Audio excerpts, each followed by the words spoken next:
Api di Bukit Menoreh. Cerita, Esa Mintarja. Audiobook, novel silat. Bab 147. Tiba-tiba saja terkilas di angan-angan Agung Sedayu, sikap anak-anak muda Sangkal Putung yang sesungguhnya. Sebenarnya mereka pun sama sekali tidak ingin menyambut kedatangannya. Kedatangan Agung Sedayu. Tetapi yang telah menggerakkan anak-anak muda Sangkal Putung sebenarnya adalah kedatangan Suandaru. Putra Demang Sangkal Putung itu pun pasti tidak akan berbuat apa-apa. Seperti juga anak-anak Jati Anom dan Banyu Asri. Mereka hanya akan menyambutnya sebagai kawan yang sudah lama tidak bertemu di sepanjang jalan atau di simpang-simpang tiga apabila berpapasan. Tiba-tiba saja kepala Agung Sedayu justru tertunduk. Ia merasa bahwa seolah-olah ia justru terlepas dari akarnya. Ia bukan lagi anak Jati Anom, tetapi juga bukan anak Sangkal Putung. Jadi, berkata Widura kemudian, "Kau akan kembali ke Sangkal Putung hari ini?" Begitu saja terloncat jawabnya. "Iya, Paman." "Dan kau sudah mengatakan kepada Untara?" Agung Sedayu menggeleng. "Belum, Paman. Aku belum dapat mengatakannya." "Kalau begitu, Untara pasti menyangka bahwa kau kini telah kembali pulang ke rumah sendiri." "Mungkin Kakang Untara berpendapat demikian, Paman. Dan itulah yang membuat aku bingung. Bagaimana aku kembali ke Sangkal Putung hari ini? Besok atau lusa, aku akan kembali lagi kemari." Tiba-tiba Widura tersenyum. Katanya, "Tetapi aku tidak dapat menahanmu. Juga sebaiknya Untara tidak. Aku kira bukan sambutan anak-anak muda Sangkal Putung itulah yang penting bagimu." Wajah Agung Sedayu menjadi merah sekilas. Sambil menundukkan kepalanya, ia berdesis. "Mungkin juga begitu, Paman. Aku dapat mengerti, Sedayu. Tetapi barangkali berbeda dengan kakakmu. Ia merasa lebih berhak berbuat atasmu, karena kebiasaannya sebagai seorang kakak terhadap adiknya. Mungkin ia akan melarang kau pergi ke Sangkal Putung hari ini. Tetapi aku sudah berjanji untuk kembali. Tentu tidak akan ada akibat apa-apa, seandainya kau menundanya sampai besok. Asal kau benar-benar kembali. Kau tidak akan secepat itu kehilangan." Tetapi, Agung Sedayu menjadi semakin tunduk. "Tentu orang-orang Sangkal Putung mengetahui bahwa kau kembali ke kampung halaman. Bertemu dengan sanak saudara. Tentu kau tidak akan dapat secepat itu kembali." Agung Sedayu tiba-tiba menjadi berdebar-debar. Yang terbayang kemudian justru wajah Sekar Mirah yang memberengut. Wajah Suandaru yang kecewa, dan anak-anak muda Sangkal Putung yang berkelakar sambil mengunyah daging kambing. Mungkin anak-anak Sangkal Putung itu tidak menghiraukan kehadiranku. Tetapi bagaimana dengan Sekar Mirah dan Suandaru, persoalan itulah yang kemudian selalu mengganggunya, sehingga untuk sesaat ia merenung. Tetapi Widura justru tertawa melihat wajah Agung Sedayu yang menegang serta keningnya yang berkerut. Katanya, "Jangan risau. Kalau kau berkata berterus terang, maka Untara akan mengerti. Aku mengharap Untara sekarang sudah lain. Ia sekarang mulai mengenal seorang gadis dan mulai mempelajari watak-wataknya." Agung Sedayu memandang wajah pamannya sejenak, namun kemudian ia pun tersenyum. "Mudah-mudahan Kakang Untara mengerti," desisnya. Lalu, "Memang aku melihat perbedaan sikap Kakang Untara sekarang. Aku menyangka bahwa Kakang Untara akan menyambutku dengan sikap yang dingin, dan bahkan marah karena aku terlampau lama pergi, apalagi aku kembali ke Sangkal Putung lebih dahulu. Tetapi ternyata Kakang Untara tidak berbuat demikian. Ia menerima aku dengan ramah, meskipun ia tahu bahwa aku baru saja bertengkar dengan prajuritnya." "Hi." Widuralah yang terkejut. "Kau sudah mulai bertengkar?" Agung Sedayu menganggukkan kepalanya. "Iya, Paman. Aku terpaksa bertengkar." "Kenapa?" Agung Sedayu pun segera menceritakan dengan singkat apa yang telah terjadi kepada pamannya. Bahwa ia tidak dapat mengelak sama sekali pertengkaran yang telah dipaksakan kepadanya itu. Widura mengangguk-anggukan kepalanya. Katanya, "Itu memang membuat setiap perwira pajang menjadi prihatin. Tetapi ada juga baiknya mereka bertemu dengan kau." "Iya, Paman. Kakang Untara juga berkata demikian. Tetapi seorang perwira yang lain agaknya bersikap lain pula." "Siapa?" "Ranajaya," jawab Agung Sedayu. Mungkin ia tidak senang karena kedatanganku ditandai dengan pertengkaran dengan prajurit yang kebetulan adalah bawahannya. Tetapi mungkin juga karena aku datang dari Mataram, seperti yang dikatakan Kakang Untara. Ranajaya. Widura mengangguk-anggukan kepalanya. Ia memang mempunyai sikap yang aneh. Ia merasa dirinya terlampau penting di dalam pasukan Untara. Dan anak itu sangat membenci perkembangan Mataram yang dipimpin oleh Raden Sutawijaya. Aku semula menyangka bahwa Kakang Untara pun akan bersikap demikian. Tetapi ternyata tidak. Bahkan Kakang Untara telah mencela sikap Ranajaya itu langsung di hadapan para perwira yang lain. Sikapnya memang tercela, tiba-tiba saja Widura berkata. Tetapi ia pun kemudian menelan ludahnya, seakan-akan ingin menelan kata-katanya itu kembali. Kenapa, Paman? Widura menarik nafas dalam-dalam. Katanya. Aku sudah bukan prajurit lagi. Aku tidak akan dapat membuat penilaian apapun atas mereka.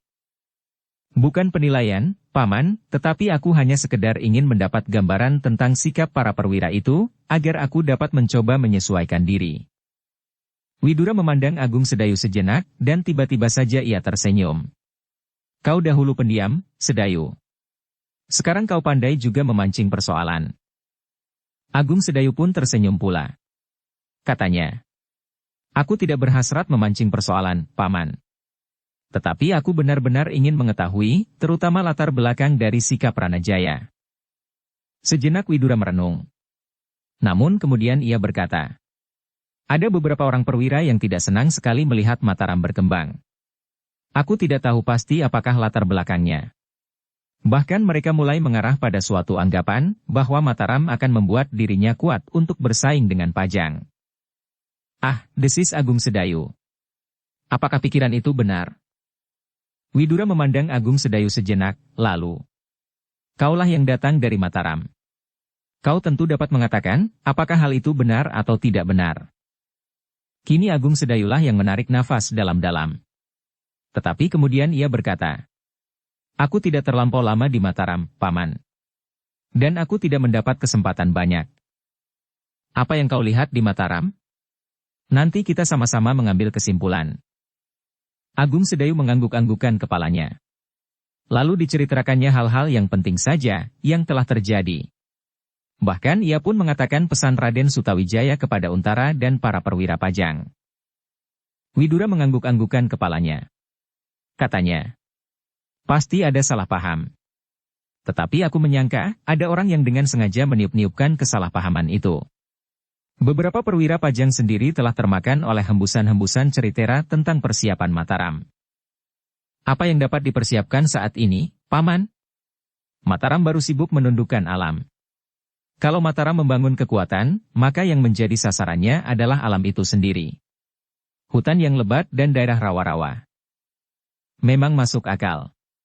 Tetapi kau harus dapat menghubungkan peristiwa yang terjadi di Alas Mentauk itu sendiri dengan hal-hal yang terjadi di Istana Pajang. Usaha melawan pembukaan Alas Mentauk di Medan dan usaha-usaha untuk menentangnya di Istana. Tidak mustahil bahwa ada hubungan di antara mereka. Yang aku tidak tahu, apakah sikap itu ditujukan kepada Mataram atau justru Pajang. Maksud Paman?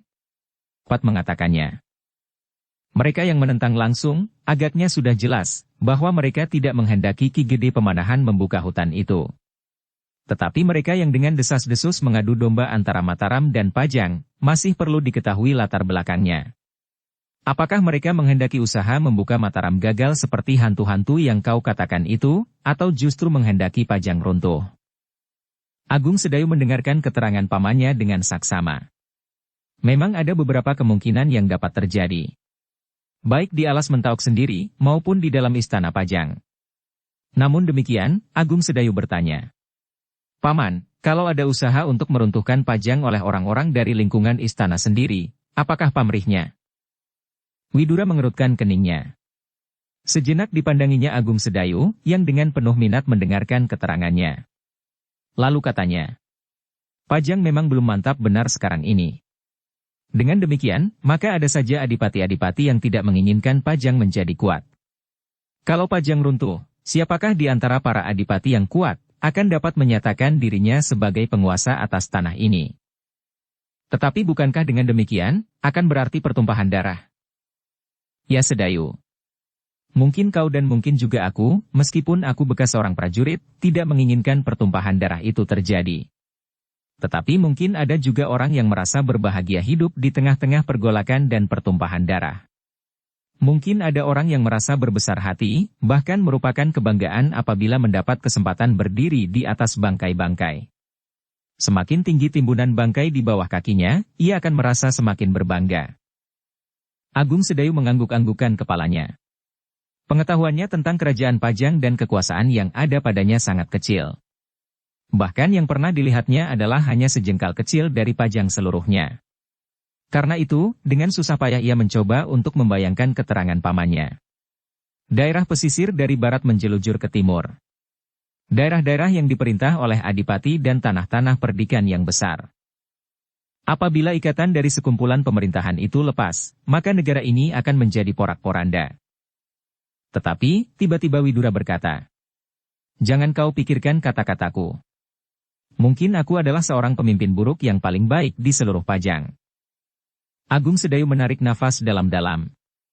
Rasa-rasanya memang seperti seseorang yang baru saja terbangun dari sebuah mimpi yang buruk yang dibuat oleh pamannya, sehingga tanpa disadarinya, Agung Sedayu mengusap matanya dengan lengan bajunya. Sesaat mereka tidak berbicara. Tetapi angan-angan merekalah yang hilir mudik tidak menentu, menjelajahi daerah yang tidak dapat mereka kenal dengan baik. "Ah, sudahlah," berkata Widura kemudian. "Lupakan semuanya. Kita berbicara tentang Untara dan bakal istrinya." Agung Sedayu tersenyum. "Kau wajib mengenalnya baik-baik," berkata Widura. Kemudian diceritakannya serba sedikit tentang gadis itu sambil menikmati hidangan yang telah dihidangkan di hadapan mereka. Samar-samar Agung Sedayu dapat membayangkan bagaimanakah sifat dari gadis itu.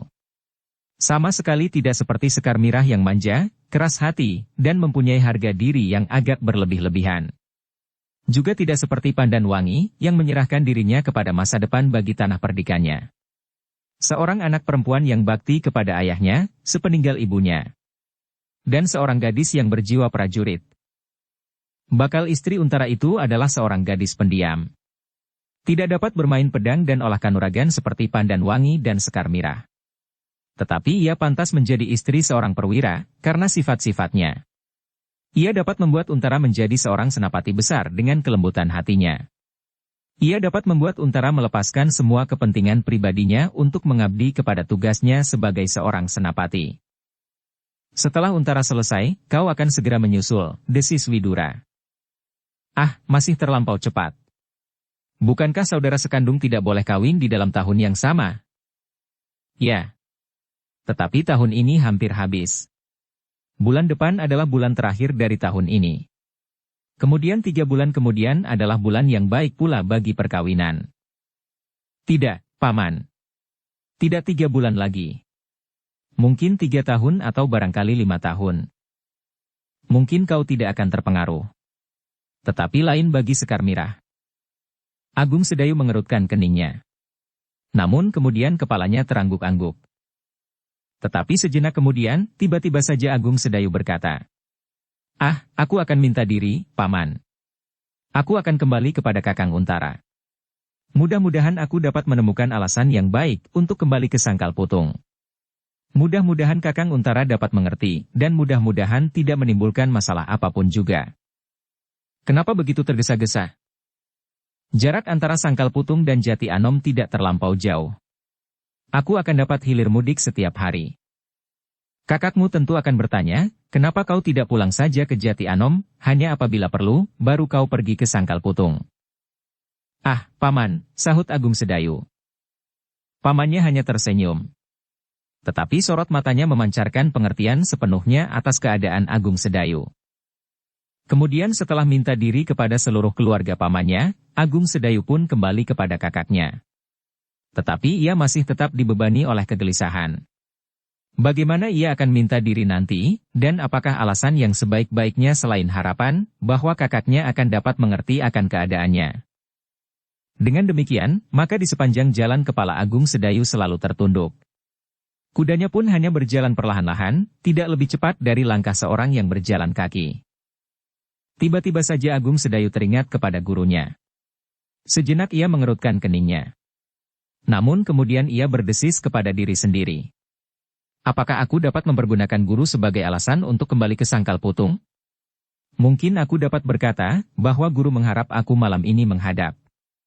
Ada sesuatu yang penting untuk dibicarakan. Agung Sedayu menarik nafas. Memang mungkin. Tetapi ia masih belum tahu pasti tanggapan Untara atas hal itu. Tetapi Agung Sedayu menjadi berdebar-debar ketika ia melihat beberapa orang prajurit yang berdiri di tepi jalan. Di antara mereka adalah perwira yang bernama Ranajaya, dan yang membuatnya semakin berdebar-debar adalah di antara para prajurit itu terdapat prajurit yang menyerangnya di saat ia datang. Prajurit yang akan menghinakannya dengan menginjak ikat kepalanya. Ah, apa saja yang akan mereka lakukan? Agung Sedayu berdesah di dalam dirinya. Kenapa ada juga perwira pajang yang memiliki sifat-sifat pengecut itu? Tetapi Agung Sedayu tidak berhenti. Kudanya melangkah terus perlahan-lahan, semakin lama semakin dekat. Beberapa langkah di hadapan perwira itu. Agung Sedayu menjadi semakin berhati-hati. Ia tidak tahu apa yang akan dilakukannya. Mungkin dengan tiba-tiba, prajurit itu berbuat sesuatu yang tidak disangka-sangkanya. Tetapi mungkin juga mereka menghentikannya dan mengajaknya bertengkar. Ternyata perwira itu benar-benar telah menghentikannya. Dengan suara datar ia berkata, "Berhentilah dulu, Agung Sedayu." Agung Sedayu berhenti tepat di hadapannya. Tetapi ia tidak turun dari kudanya. "Aku akan bertanya serba sedikit," berkata perwira itu. "Kalau aku dapat menjawab, aku akan menjawab," sahut Agung Sedayu. Perwira itu mengerutkan keningnya. Katanya, "Jangan terlampau sombong. Yang menjadi perwira atasanku adalah Untara. Bukan kau. Jadi kau tidak dapat berbuat seperti Untara kepadaku. Ia berhak mencela aku. Marah kepadaku dan sesuka hatinya. Tetapi kau tidak." Perwira itu berhenti sejenak, lalu, "Turunlah." "Aku memang bukan Kakang Untara," jawab Agung Sedayu. "Tetapi aku juga bukan prajurit bawahanmu, sehingga kau tidak berhak memerintah aku." Wajah perwira itu menjadi merah. Tetapi ia masih menahan perasaannya. Ia sadar bahwa Agung Sedayu bukan saja adik Untara, tetapi ia sendiri mampu berbuat seperti Untara. Ternyata prajuritnya sama sekali tidak mampu berbuat apa-apa, meskipun Agung Sedayu melawannya sambil memegang kendali kuda dengan satu tangannya. "Kau memang terlampau sombong. Tetapi baiklah. Aku dapat berbicara dengan seseorang yang tetap duduk di atas punggung kuda seperti Sutawijaya. Kau kenal Sutawijaya bukan? Ia adalah salah satu contoh dari kesombongan yang tiada taranya. Ia tidak pernah turun dari kudanya dengan siapapun ia berbicara, meskipun dengan orang yang lebih tua sekalipun. Tetapi ia adalah putra angkat Sultan Pajang." Agung Sedayu hanya dapat menahan perasaannya yang mulai tergelitik oleh kata-kata perwira itu. Tetapi ia masih tetap duduk di atas punggung kudanya. "Agung Sedayu," berkata perwira itu kemudian, "aku minta kau menjawab dengan jujur. Apakah Sutawijaya benar-benar sudah menyusun sebuah pasukan yang kuat dan siap untuk berperang?" Agung Sedayu mengerutkan keningnya. Dipandanginya perwira itu sejenak, lalu, "Siapakah yang mengatakannya?" "Aku bertanya kepadamu. Bukankah kau baru saja datang dari Mataram? Kau pasti mendengar apa yang sudah terjadi di daerah yang baru dibuka itu." "Aku hanya lewat." "Meskipun demikian, kau pasti sudah mendengar apa yang telah terjadi. Kalau yang lewat itu seorang pedagang ternak atau pedagang emas, mungkin mereka tidak akan tertarik kepada persoalan keprajuritan. Tetapi yang lewat adalah Agung Sedayu, adik Untara yang menjadi senapati pasukan Pajang di daerah selatan, daerah yang langsung menjadi jalur penghubung antara Pajang dan Mataram, pasti memperhatikan masalah-masalah serupa itu." Agung Sedayu merenung sejenak. Namun tiba-tiba ia merasa mendapat kesempatan untuk mengatakan apa yang sebenarnya terjadi di Mataram, untuk menghindari salah paham. Dengan demikian, ia sudah membantu serba sedikit usaha pendekatan antara ayah dan anak. Antara Sultan Pajang dan Raden Sutawijaya. Karena itu, maka tiba-tiba saja atas kehendaknya sendiri, Agung Sedayu turun dari kudanya. Perwira Pajang yang bernama Ranajaya itu justru surut selangkah. Dengan penuh kecurigaan ia memandang Agung Sedayu dari ujung kakinya sampai ke ujung rambutnya. "Apa yang kau kehendaki?" bertanya Ranajaya. "Bukankah aku harus menjawab pertanyaanmu?" sahut Agung Sedayu. "Dan aku memang akan menjawab pertanyaan itu." Oh, Ranajaya maju pula selangkah. Namun ia masih tetap berhati-hati. Agung Sedayu mengeluh di dalam hatinya. Seakan-akan Ranajaya memandangnya sebagai orang yang paling sombong dan licik. Namun Agung Sedayu mencoba untuk mengesampingkannya. Ia ingin membantu usaha pendekatan yang selalu dicoba oleh Sutawijaya. "Menurut penglihatanku," berkata Agung Sedayu, Mataram benar-benar sedang memusatkan perhatiannya pada pembukaan hutan. Sama sekali tidak ada tanda-tanda persiapan prajurit, dan apalagi perlawanan terhadap pihak manapun juga. Aku memang singgah beberapa saat di Mataram. Tetapi yang aku lihat adalah pengerahan tenaga untuk memperluas tanah garapan. Hanya itu. Dan mereka terdiri dari petani-petani yang hanya mengenal kapak dan parang untuk menebang kayu. Bukan pedang dan tombak. Perwira yang bernama Ranajaya itu mengerutkan keningnya. Tetapi tampak pada sorot matanya, bahwa ia tidak percaya dengan keterangan Agung Sedayu itu. Bahkan kemudian ia berkata, "Agung Sedayu, ingat, kakakmulah yang akan mendapat tugas untuk berhadapan langsung dengan Mataram. Kau harus memberikan keterangan yang benar. Mungkin sampai saat ini, kakakmu masih belum menaruh curiga atasmu. Tetapi apabila kau tidak mau memberikan keterangan yang sebenarnya, maka kau dapat dianggap telah berkhianat kepada Pajang. Dan kau tentu sudah kenal kepada Untara.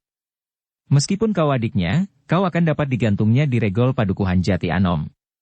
Di gerbang kampung halamanmu sendiri." Agung Sedayu semakin tidak senang mendengar kata-katanya. Tetapi ia tidak mau mempertajam persoalan Pajang dan Mataram. Maka katanya, "Sudahlah. Aku tidak dapat memberikan keterangan lebih banyak dari yang aku ketahui. Aku memang tidak akan mengatakan yang tidak sebenarnya. Justru karena itu, aku tidak mau mengarang sebuah cerita untuk menyenangkan hatimu, seolah-olah bayanganmu tentang Mataram yang dipagari dengan pasukan dan ujung senjata itu, benar-benar telah terjadi." Ranajaya membelalakan matanya sambil membentak. "Ingat, dengan siapa kau berbicara?" "Dan ingat," sahut Agung Sedayu, "aku bukan bawahanmu."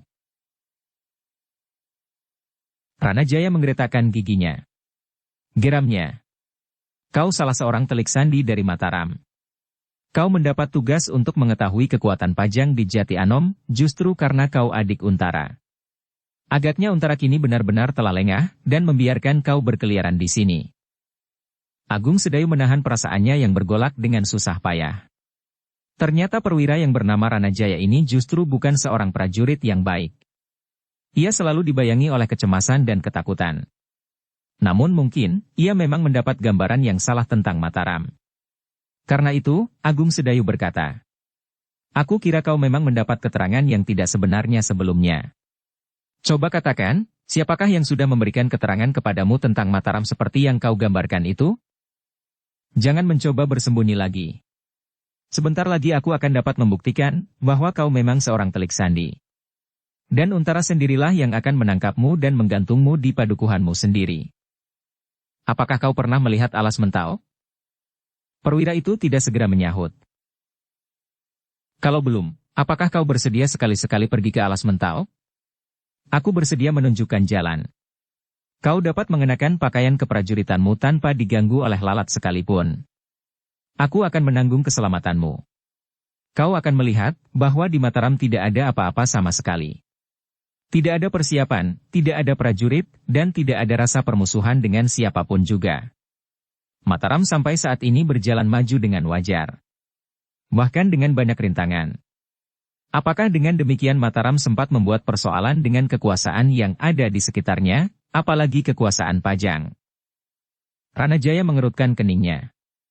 Ia mulai menyadari bahwa Agung Sedayu bukan anak-anak yang takut dengan bentakan-bentakan kasar. Agung Sedayu benar adik Untara, yang memiliki banyak kesamaan, tetapi juga banyak kelainan. Karena itu, Ranajaya tidak bertanya lagi. Tetapi ia masih sempat mengancam. "Agung Sedayu, kau harus bersikap baik di sini. Jangan menimbulkan kecurigaan dan tingkah laku yang dapat menyeretmu ke tiang gantungan. Agung Sedayu menarik nafas dalam-dalam. Tetapi ia sama sekali tidak menjawab. Sejenak ia memandang wajah Ranajaya, yang seakan-akan membayangkan kebencian yang sangat dalam terhadap Mataram dan pemimpin-pemimpinnya. Aku kira benar juga dugaan-dugaan, bahwa ada 1-2 orang yang telah berbuat curang di dalam istana. Mungkin saat-saat ini mereka baru berhasil menghasut para perwira dan para prajurit. Mungkin lain kali senapati yang lebih tinggi dan kemudian panglima prajurit, pepatih pajang dan semua kadang sentana. Akhirnya Sultan Hadiwijaya sendiri akan mempercayainya, bahwa Mataram benar-benar akan memberontak terhadap kekuasaan pajang, berkata Agung Sedayu di dalam hatinya. Agung Sedayu seakan-akan tersadar, ketika ia mendengar Ranajaya berkata, "Pergilah. Aku tidak memerlukan kau lagi hari ini." Terasa dada Agung Sedayu berdesir. Sikap perwira itu benar-benar telah memuakkan. Tetapi ia masih berusaha untuk menahan perasaannya dan menjawab. "Sekehendakkulah. Apakah aku akan pergi, apakah aku akan tetap di sini? Aku berada di kampung halamanku sendiri. Sejak kecil aku bermain-main di sepanjang jalan ini tanpa ada yang mengganggu-gugat. Sekarang aku dapat berjalan menyusur jalan ini, ke sana kemari sehari 10 kali. Gila. Kau adalah orang yang lebih sombong lagi dari Sutawijaya. Aku tidak peduli. Apakah aku melampaui kesombongan Sutawijaya, dan menyamai kesombonganmu atau tidak, itu adalah persoalanku." "Diam," bentak perwira itu. "Jangan berani mempermainkan seorang perwira pajang. Kau akan menyesal. Seandainya aku tidak mengenal kau sebagai adik Untara, kau sudah menjadi permainan anak buahku di sini. Bukan begitu kebiasaan seorang prajurit. Seorang prajurit adalah seorang yang bersikap jantan. Apakah kau mengerti arti dari sikap jantan itu?" Tubuh perwira itu menggigil, apalagi ketika Agung Sedayu berkata, "Aku akan mengatakan kepada Kakang Untara, apakah yang sebaiknya aku lakukan menghadapi seorang perwira macam kau ini. Dan aku memang tidak pernah membayangkan, bahwa ada seorang perwira pajang yang mempunyai sifat semacam ini." Tetapi Agung Sedayu tidak menunggu jawaban. Ia pun segera meloncat ke punggung kudanya dan memacu kudanya meninggalkan perwira yang bernama Ranajaya itu. Ranajaya pun menjadi ragu-ragu. Kemarahan yang memuncak di kepalanya hampir melepaskan segala macam pertimbangannya. Untunglah, bahwa ia masih tetap sadar, bahwa Agung Sedayu adalah adik Untara, sehingga masih ada juga keseganannya untuk berbuat sesuatu. Tetapi lepas dari daerah Jati Anom, aku dapat berbuat apapun juga di luar pengetahuan Untara. Kalau aku berbuat jantan seperti yang dikatakan Agung Sedayu, tidak ada seorang pun yang akan menuntut aku, berkata perwira itu di dalam hatinya. Lalu sambil membusungkan dadanya ia berkata, "Tetapi seandainya Untara marah juga, aku dapat berhubungan dengan Kakang Tumenggung, yang mempunyai pengaruh tidak kalah dari Untara di istana." Perwira itu menggeretakkan giginya. Tetapi tanpa berkata apapun juga, ia pun segera pergi meninggalkan tempat itu diikuti oleh beberapa orang prajuritnya. "Anak itu memang keras kepala," desis seorang prajurit. Ia tidak saja berani menentang seorang prajurit, tetapi juga seorang perwira. Ia merasa mendapat perlindungan dari kakaknya, seorang senapati, jawab yang lain. Itu akan membuatnya keras kepala.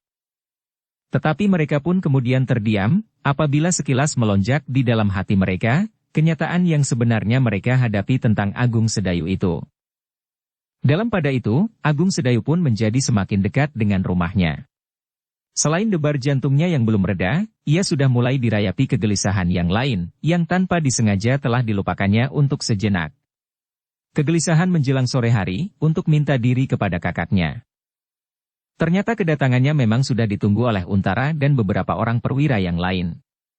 Setelah duduk sebentar, maka mereka pun kemudian mulai menikmati makan siang yang sudah disediakan. Namun selama tangannya menyuapi mulutnya, Agung Sedayu masih saja digelisahkan oleh keharusannya minta diri.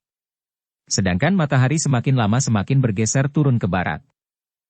Demikianlah. Setelah selesai makan dan setelah mereka berbicara serba sedikit, mulailah Agung Sedayu mengatur hatinya, untuk menyampaikan niatnya, bahwa ia akan kembali ke Sangkal Putung sore itu. Tetapi hatinya menjadi berdebar-debar kembali, ketika Untara berkata, "Bilikmu semasa anak-anak masih tersedia buatmu, Sedayu. Meskipun selama ini bilik itu kami pergunakan, tetapi malam ini dan seterusnya akan dapat kau pakai lagi, seperti pada masa kecilmu. Bedanya, dahulu kau menempati bilik itu bersama ibu, tetapi sekarang kau harus berani tidur sendiri. Para perwira yang mendengar kelakar Untara itu, tertawa. Agaknya mereka telah mendengar cerita tentang Agung Sedayu semasa menjelang remaja. Bahwa ia adalah seorang penakut yang kadang-kadang menjengkelkan sekali. Bukan saja karena ia tidak berani menghadapi kawan-kawannya yang nakal, tetapi ia adalah anak yang takut sekali kepada gelap, hantu, dan semacamnya. Agung Sedayu sendiri tersenyum mendengarnya, meskipun debar jantungnya menjadi semakin cepat. Tetapi aku tidak dapat diam sampai senja, tiba-tiba saja timbul pikiran di dalam dirinya. Sebaiknya aku berterus terang. Apapun yang akan dikatakan oleh Kakang Untara terhadapku. Mudah-mudahan Kakang Untara tidak menghubungkan masalah ini dengan kedatanganku dari Mataram. Seolah-olah aku tidak mau lagi berada di lingkungan prajurit Pajang, karena aku mempunyai ikatan tertentu dengan Mataram. Jika demikian maka Ranajaya akan mendapat kesempatan meniup-niupkan pendapatnya yang salah itu. Karena itu, satu-satunya alasan yang akan dikemukakan oleh Agung Sedayu adalah gurunya. Gurunya minta ia kembali ke Sangkal Pulung sore ini, karena ada persoalan yang akan dibicarakan mengenai dirinya dalam hubungan guru dan murid. Juga mudah-mudahan tidak ada salah paham pada Kakang Untara. Kalau ia menganggap guru pun berpihak pada Mataram, maka aku akan mendapat kesulitan, katanya pula di dalam hatinya. Karena itu, setelah suara tawa para perwira mereda, Agung Sedayu mencoba untuk mulai berbicara, mumpung Ranajaya tidak ada di dalam mangan itu. Kakang, sebenarnya aku senang sekali bermalam di rumah ini. Rumahku sendiri. Apalagi di dalam bilikku semasa kanak-kanak. Tetapi, Agung Sedayu menjadi ragu-ragu. Tetapi, kenapa? Untara bertanya. Bukan maksudku tidak menghargai Kakang Untara dan para perwira. Tetapi sebenarnya, bahwa sejak aku berangkat, aku sudah mendapat pesan, bahwa senja ini aku harus kembali ke Sangkal Putung. Kembali ke Sangkal Putung? Untara mengerutkan keningnya. Ya, Kakang, tidak ada apa-apa. Tetapi demikianlah pesan guru. Besok aku akan segera kembali lagi kemari, dan aku akan tinggal di rumah ini. Aku senang sekali mendapat banyak kawan di sini, Kakang Untara dan para perwira Pajang. Untara memandang Agung Sedayu sejenak. Tetapi ia tidak segera mengatakan sesuatu. Agung Sedayu pun menjadi bimbang. Bahkan kepalanya menjadi tertunduk dalam-dalam. Sekilas ia mencoba untuk menatap wajah-wajah para perwira yang duduk di sekitarnya. Tetapi ia tidak tahu kesan apakah yang membayang di wajah mereka. Namun dengan demikian, maka dada Agung Sedayu pun menjadi semakin berdebar-debar. Sejenak ia menunggu jawaban kakaknya, tetapi rasa-rasanya sudah berhari-hari kakaknya itu diam saja memandangnya dengan tajam. Ruangan itu menjadi hening, seakan-akan tidak berpenghuni. Hanya tarikan nafas yang gelisah terdengar susul-menyusul. Betapa hati Agung Sedayu menggelepar. Tetapi ia masih tetap harus menunggu. Namun Agung Sedayu yang tertunduk dalam-dalam itu terperanjat, ketika tiba-tiba saja ia mendengar suara Untara. Justru suara tertawanya. Karena itu dengan serta-merta ia mengangkat wajahnya, dan dengan penuh pertanyaan ditatapnya wajah kakaknya yang tampak aneh baginya. Sejenak kemudian, setelah suara tertawanya mereda, barulah Untara menjawab. Kau berbohong, Sedayu. Berbagai perasaan bercampur baur di dada Agung Serayu. Ia tidak mengerti, apakah yang sebenarnya tersimpan di hati kakaknya. Karena itu, maka tergagap ia menjawab. Aku tidak berbohong, Kakang. Kau tentu berbohong. Kau katakan, bahwa gurumu memanggilmu sore ini? Iya, Kakang. Tetapi Untara tertawa pula. Agung Sedayu benar-benar menjadi gelisah.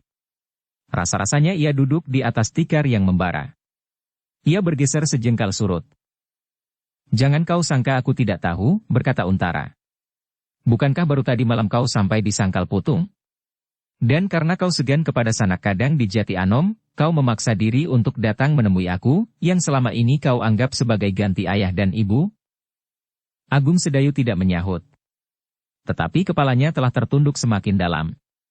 Namun di dalam hatinya ia berkata, bukan hanya karena keseganan itu.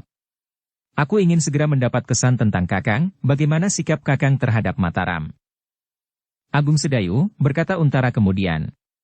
Karena suara Untara menjadi bersungguh-sungguh, maka Agung Sedayu pun mengangkat wajahnya. Kalau dahulu. Untara meneruskan. Mungkin aku akan bertanya, kenapa gurumu memanggil kau sore ini? Mungkin aku tidak mempercayaimu dan memaksamu tinggal di sini, karena aku adalah kakakmu. Tetapi sekarang aku bersikap lain. Aku sekarang tahu, kalau kau sekedar berbohong, karena kau malu mengatakan alasan yang sebenarnya. Namun seandainya gurumu sekalipun yang menyuruh kau kembali sore ini, kau pasti tidak akan menjadi sangat gelisah, seandainya kau tidak dapat memenuhinya, karena kau berharap bahwa gurumu mengerti kesulitanmu. Tetapi sekarang pasti bukan gurumu yang mengharap kau cepat kembali. Agung Sedayu menjadi bingung. Ayo, berkatalah terus terang. Jangan mencoba terbohong. Agung Sedayu justru menjadi semakin membeku. Dan ia menjadi bingung ketika Untara sekali lagi tertawa terbahak-bahak, sehingga tubuhnya berguncang-guncang. Beberapa orang perwira yang hadir tersenyum geli melihat sikap Untara dan melihat Agung Sedayu yang kebingungan. Namun mereka sendiri tidak mengerti apa yang sebenarnya sedang dipikirkan oleh Untara. Agung Sedayu, berkata Untara kemudian setelah suara tertawanya mereda. Kau tahu, dan barangkali kau mendengar dari Paman Widura lebih banyak lagi tentang aku dan masa-masa menjelang perkawinanku? Nah, baru setelah aku akan kawin aku tahu bahwa kau berbohong. Bukankah begitu? Sama sekali bukan Ki Gringsing yang memaksamu pulang, tetapi pasti Sekar Mirah. Ayo, jangan ingkar. Aku tahu pasti. Dada Agung Sedayu berdesir. Tetapi ia mendengar kakaknya berkata di sela-sela suara tertawanya. Aku akan menyerah sekarang. Mungkin dahulu aku akan berkeras. Tetapi sekarang aku tahu bahwa keharusan yang paling ditaati adalah keharusan serupa itu. Dan aku sama sekali tidak berkeberatan, karena kau pun pasti akan memaksa, seandainya aku minta kau tinggal di sini malam ini. Kau pasti lebih memberatkan pesan Sekar Mirah dari pesan siapapun, termasuk gurumu sendiri. Agung Sedayu membeku sejenak. Namun tiba-tiba terasa sesuatu yang aneh di dalam hatinya. Suatu sorongan perasaan yang tidak terduga-duga, seakan-akan ia telah terbanting dalam suatu keadaan yang sangat asing. Ia tidak menyangka sama sekali bahwa kakaknya akan bersikap demikian lunak dan lembut menghadapi keadaannya. Sehingga karena itu, sejenak ia terbungkam sambil memandangi wajah Untara yang masih saja dibayangi oleh suara tertawanya. Hah, kau akan mungkir? Tiba Agung Sedayu bergumam. Tetapi Agung Sedayu kini sadar bahwa kakaknya sekedar berkelakar. Kakaknya ternyata tidak berbuat apa-apa seperti yang dibayangkannya. Kakaknya tidak membentaknya dan tidak memaksanya dengan kekerasan karena perasaannya tersinggung. Kakaknya ternyata bersikap lain sekali dengan bayangan-bayangan yang tampak di angan-angannya.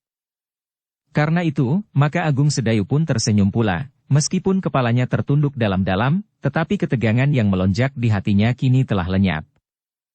Aku mendapat pesan guru, berkata Agung Sedayu hampir tidak terdengar. Bohong. Kau sekarang pandai berbohong. Katakan saja terus terang, bahwa Sekar Mirah berpesan dengan bersungguh-sungguh, bahwa kau harus segera kembali ke Sangkal Putung, karena kau baru datang semalam. Untara masih tertawa, lalu. Baiklah. Sampaikan salamku kepada Sekar Mirah, kepada Suandaru dan Ki Demang berdua.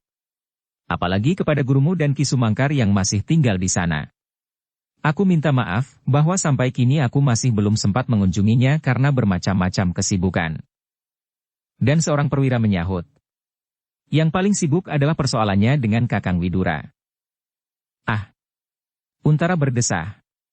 Tetapi yang ada di ruang itu hampir berbareng tertawa, kecuali seorang perwira yang masih berdiri di luar pintu, Ranajaya. Demikianlah. Ternyata Agung Sedayu menemukan Untara yang sudah agak lama ditinggalkannya bertualang itu, lain sama sekali dengan Untara yang dibayangkannya. Ternyata kakaknya sama sekali tidak berkeberatan, apabila sore itu ia kembali ke Sangkal Putung. Bahkan kakaknya dapat menebak alasannya yang sebenarnya, kenapa ia menjadi gelisah ketika matahari menjadi semakin rendah. Jadi, kakang tidak berkeberatan, apabila aku kembali ke Sangkal Putung, tiba-tiba hampir di luar sadarnya ia bertanya. Jadi, apakah aku harus berkeberatan? Jawab Untara sambil tersenyum. Tentu tidak. Memang aku mengharap kakang tidak berkeberatan. Aku mengerti kepentinganmu, Sedayu. Karena itu, aku tidak berkeberatan sama sekali. Kembalilah ke Sangkal Putung. Dan kembalilah kemari, apabila kau sudah mempunyai waktu. Ajaklah mereka kemari. Kami akan menerima dengan senang hati. Siapakah mereka itu? Bertanya seorang perwira yang sudah setengah umur sambil tersenyum. Untara pun tersenyum pula. Jawabnya, kelak kalian akan tahu. Demikianlah, Agung Sedayu pun segera minta diri. Ia berjanji dalam waktu dekat, bahkan besok, ia pasti sudah ada di Jati Anom kembali. Jarak antara Jati Anom Sangkal Putung tidak terlampau jauh. Dan jalan di antara kedua daerah ini sekarang sudah aman. Dahulu, di dalam kemelutnya api peperangan, Agung Sedayu berani pergi ke Sangkal Putung seorang diri dan apalagi di malam hari. Untara masih bergurau juga.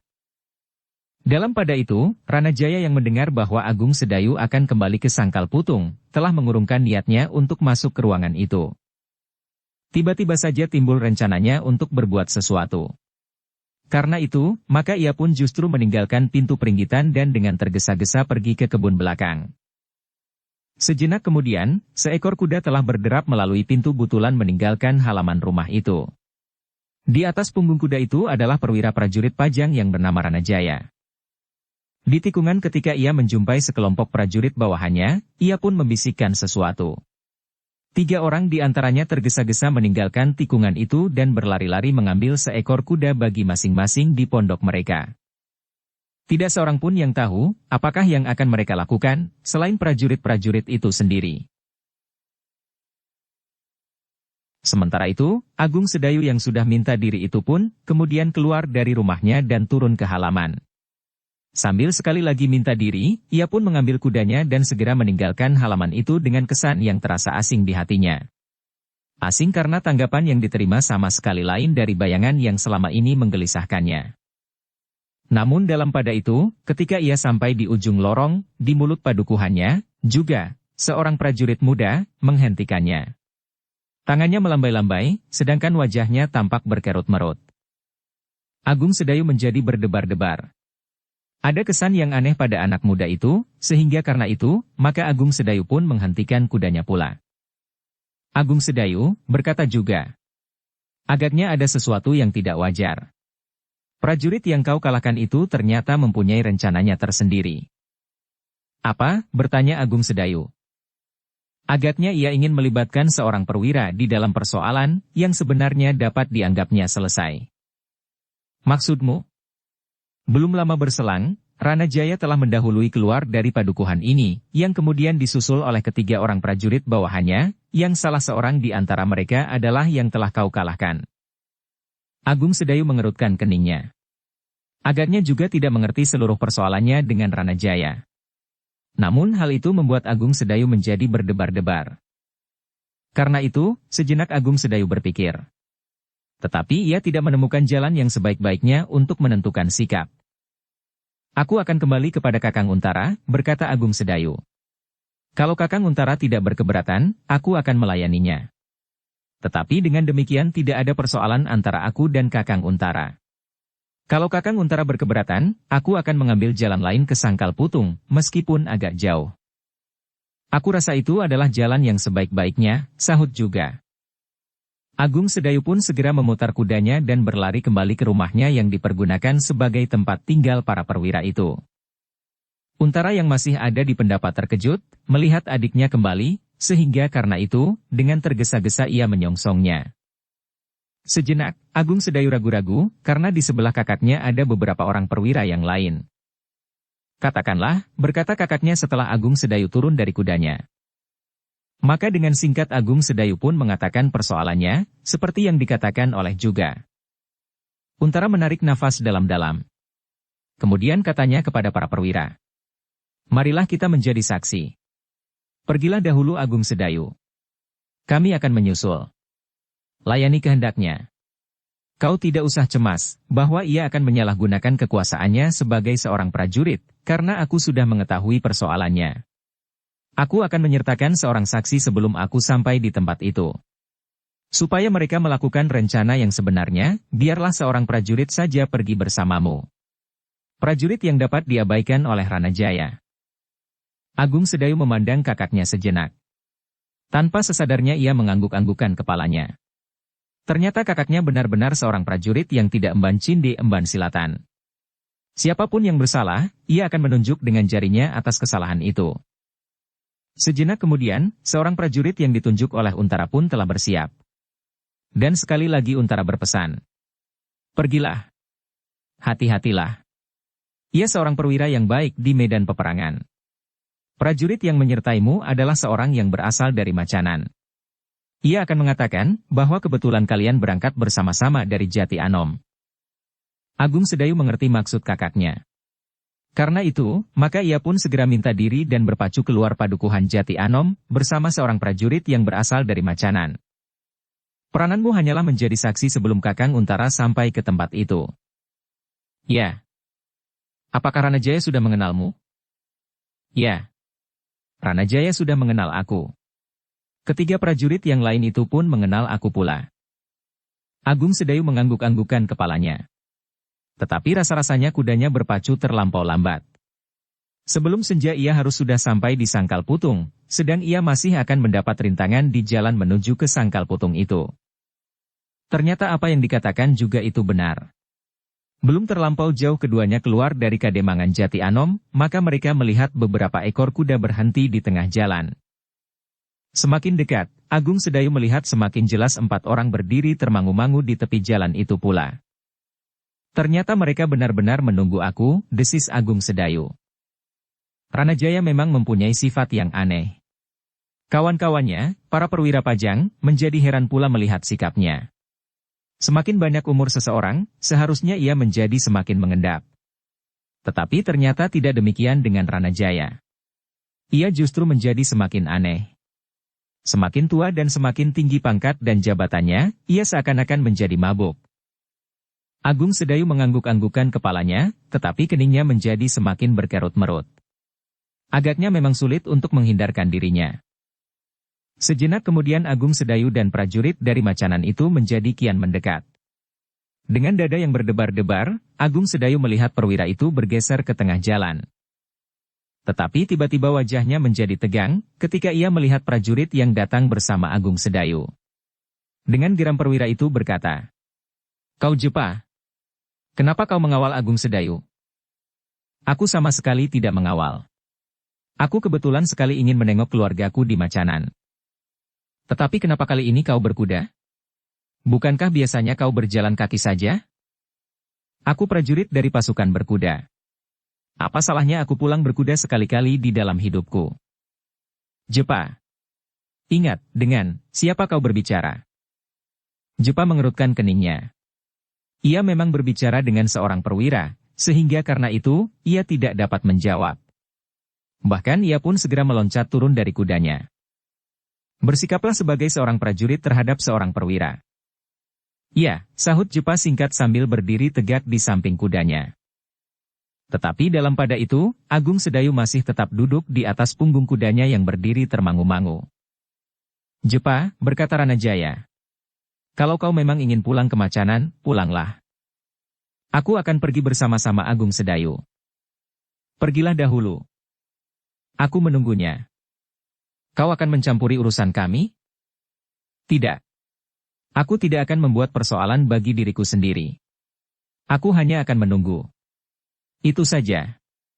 Tidak ada niat yang lain." Ranajaya menjadi tidak sabar lagi. Karena katanya, "Terserahlah kepadamu. Tetapi kalau kau ikut campur dalam persoalan ini, maka akibatnya akan membuatmu menyesal sekali." "Aku tidak akan berbuat apa-apa." Ranajaya mengangguk-anggukkan kepalanya. Katanya, "Biarlah. Menepilah." Jepa pun kemudian bergeser menepi menuntun kudanya. Dalam pada itu, Ranajaya memandang Agung Sedayu dengan sorot mata yang aneh. Seakan-akan Ranajaya melihat seseorang yang belum pernah dikenalnya, bahkan seseorang yang tidak sewajarnya.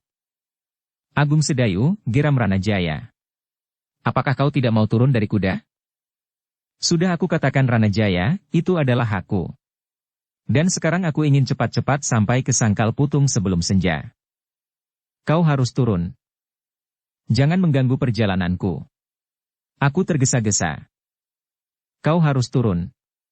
Aku tahu, dengan sebelah tanganmu kau dapat mengalahkan anak buahku. Tetapi jangan kau sangka, Ranajaya sekedar seorang prajurit cengeng macam anak itu, berkata Ranajaya sambil menunjuk prajurit yang telah dikalahkan oleh Agung Sedayu hanya dengan sebelah tangannya. Aku percaya Ranajaya, jawab Agung Sedayu kemudian. Aku percaya. Dan sekarang berilah jalan. Aku akan lewat. Hanya sekedar lewat. Tetapi Ranajaya menggelengkan kepalanya. Katanya, aku ingin tahu yang sebenarnya. Apakah sebenarnya yang kau andalkan, maka kau bersikap begini sombong? Agung Sedayu menarik nafas dalam-dalam. Dalam sekali. Ia sama sekali tidak pernah membayangkan di saat-saat ia berangkat dari Sangkal Putung, bahwa justru sikap seorang perwira yang angkuh inilah yang telah menghambat perjalanannya. Sama sekali bukan karena Untara melarangnya kembali. Ranajaya, berkata Agung Sedayu kemudian. Sebaiknya kita tidak membuat persoalan ini berkepanjangan.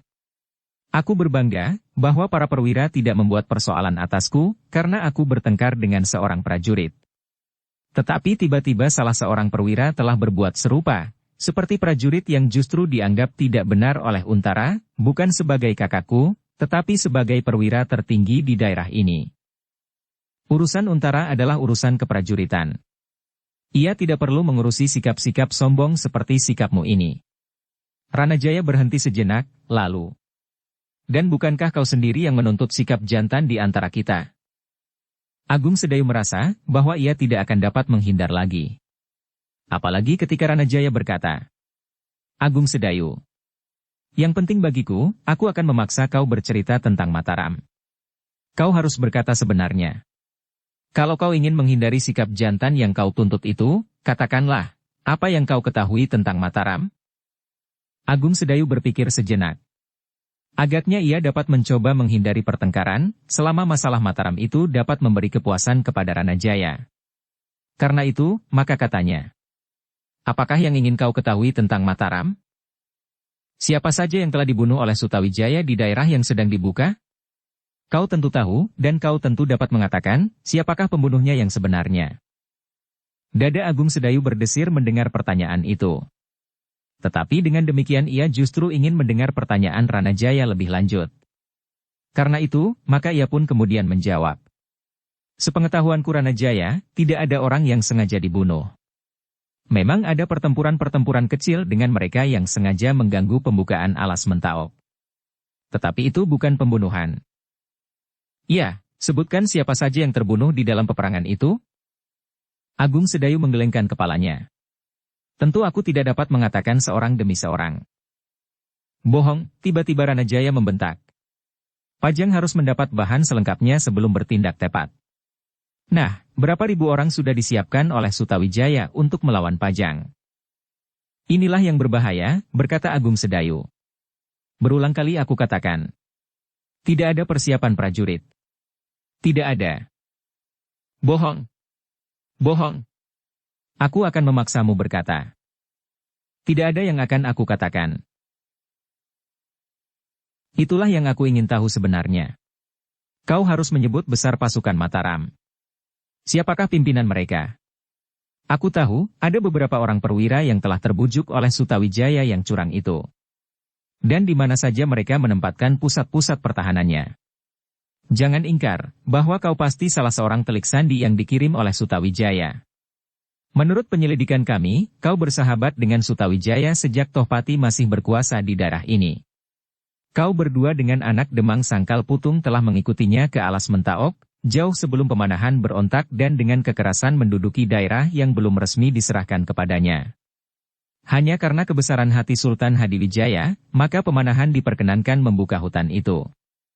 Tetapi ternyata kebaikan hati Sultan Hadiwijaya itu telah disalahartikan oleh pemanahan, sehingga mereka menganggap Pajang sudah terlampau lemah menghadapinya. Tetapi Agung Sedayu menggelengkan kepalanya. Katanya, itu tidak benar.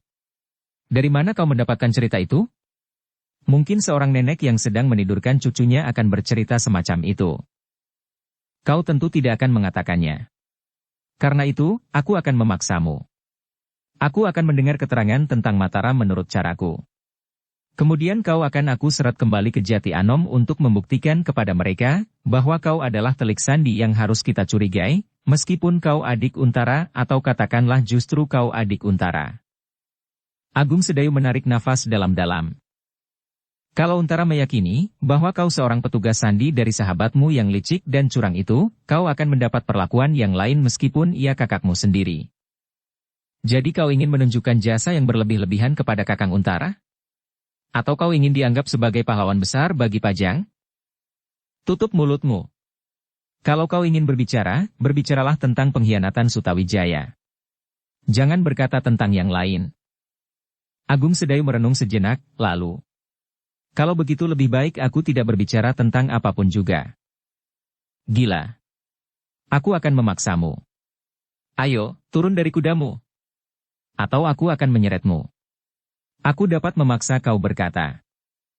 Mungkin kau dapat memaksa aku berkata. Tetapi yang aku katakan bukanlah hal yang sebenarnya terjadi. Tetapi hanya sekedar memenuhi keinginanmu. Kau benar gila, dan tiba-tiba saja wajah Ranajaya menjadi merah membara. Sejenak kemudian ia beringsut maju. Agung Sedayu tidak melihat jalan lain daripada membela diri. Tetapi ia tidak mau berkelahi di atas punggung kudanya, agar Ranajaya tidak terinjak oleh kaki-kaki kuda itu. Karena itu, maka Agung Sedayu pun segera meloncat turun sambil berkata, "Jepa, tolong, pegangi kudaku." "Oh, anak yang malang. Kau benar-benar akan menyesal," geram Ranajaya. Agung Sedayu tidak mempunyai pilihan lain. Meskipun ia sudah berusaha menghindari pertengkaran, namun ia tidak berhasil. Karena itu, maka ia pun segera mempersiapkan dirinya.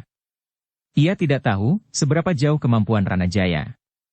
Karena itu, ia tidak ingin terpelanting pada sasaran pertama. Ranajaya yang benar-benar telah tidak dapat mengendalikan dirinya, melangkah semakin lama semakin mendekat. Matanya seakan-akan telah menyala.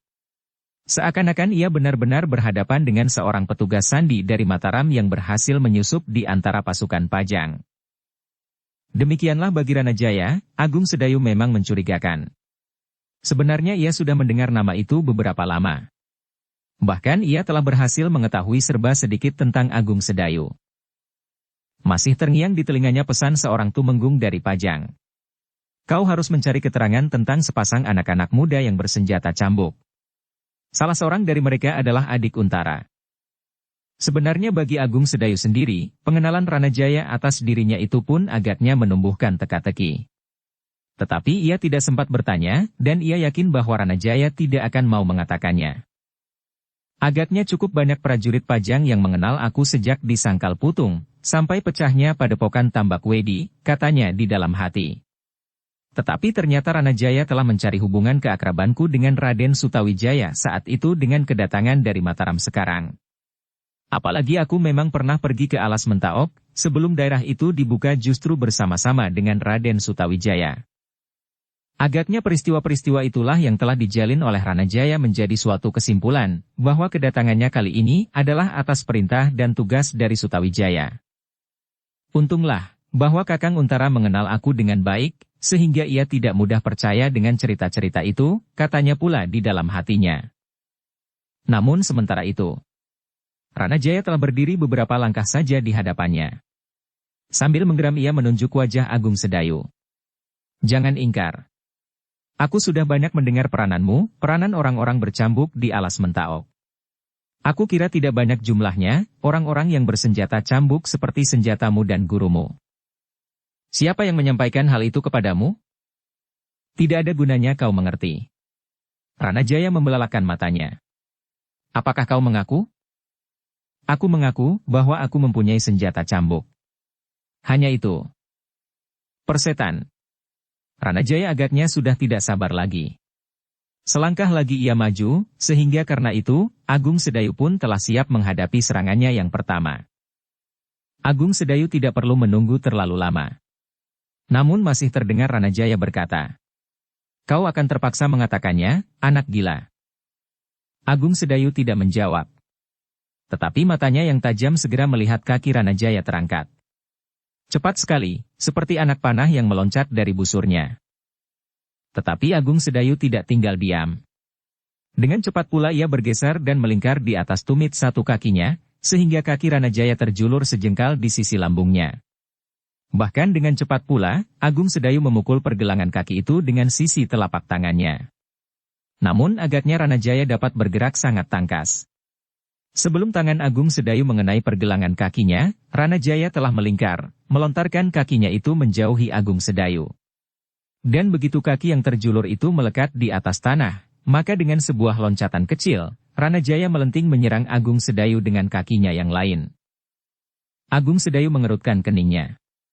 Ranajaya benar-benar seorang perwira yang lincah.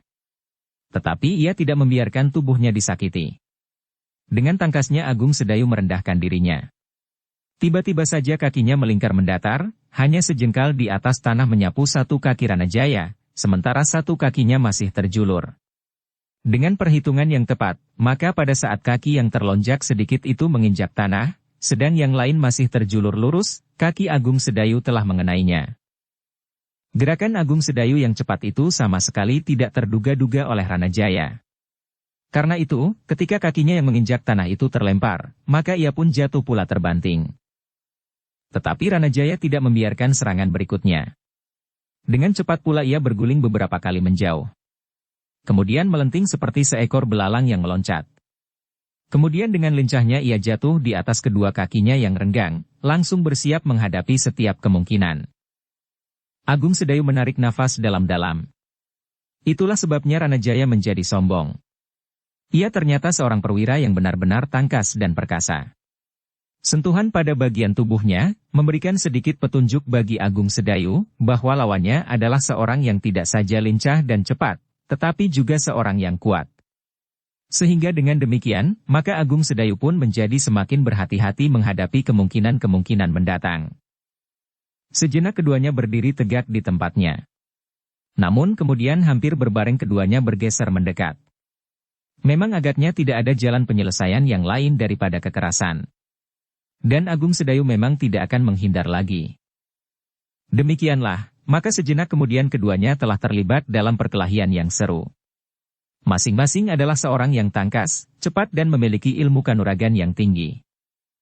Para prajurit yang ada di luar arena hanya dapat melihat perkelahian itu dengan hati yang berdebar-debar.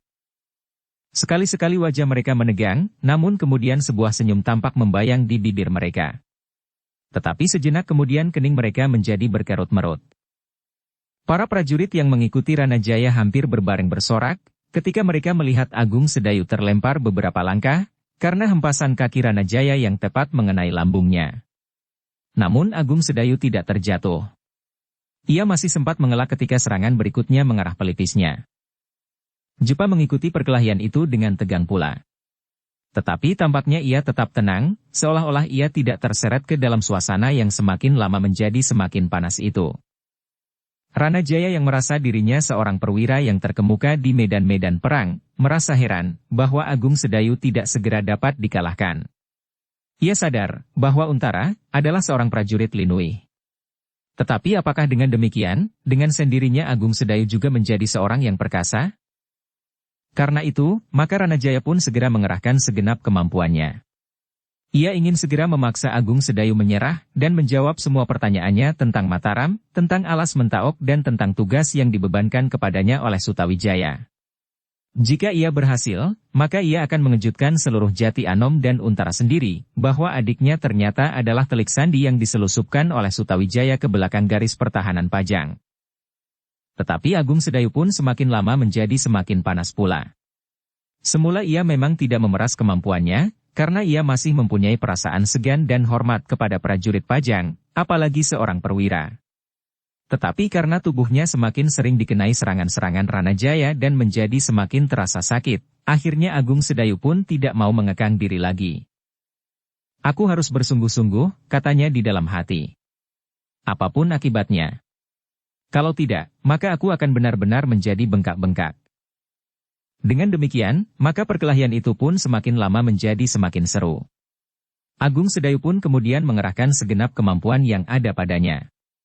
Ia tidak lagi mencoba menghindarkan kemungkinan yang pahit bagi perwira itu. Ia tidak lagi menghiraukan, apakah perwira itu akan menjadi sangat malu, apabila ia tidak dapat memenangkan perkelahian itu, atau setidak-tidaknya tidak dikalahkan oleh Agung Sedayu.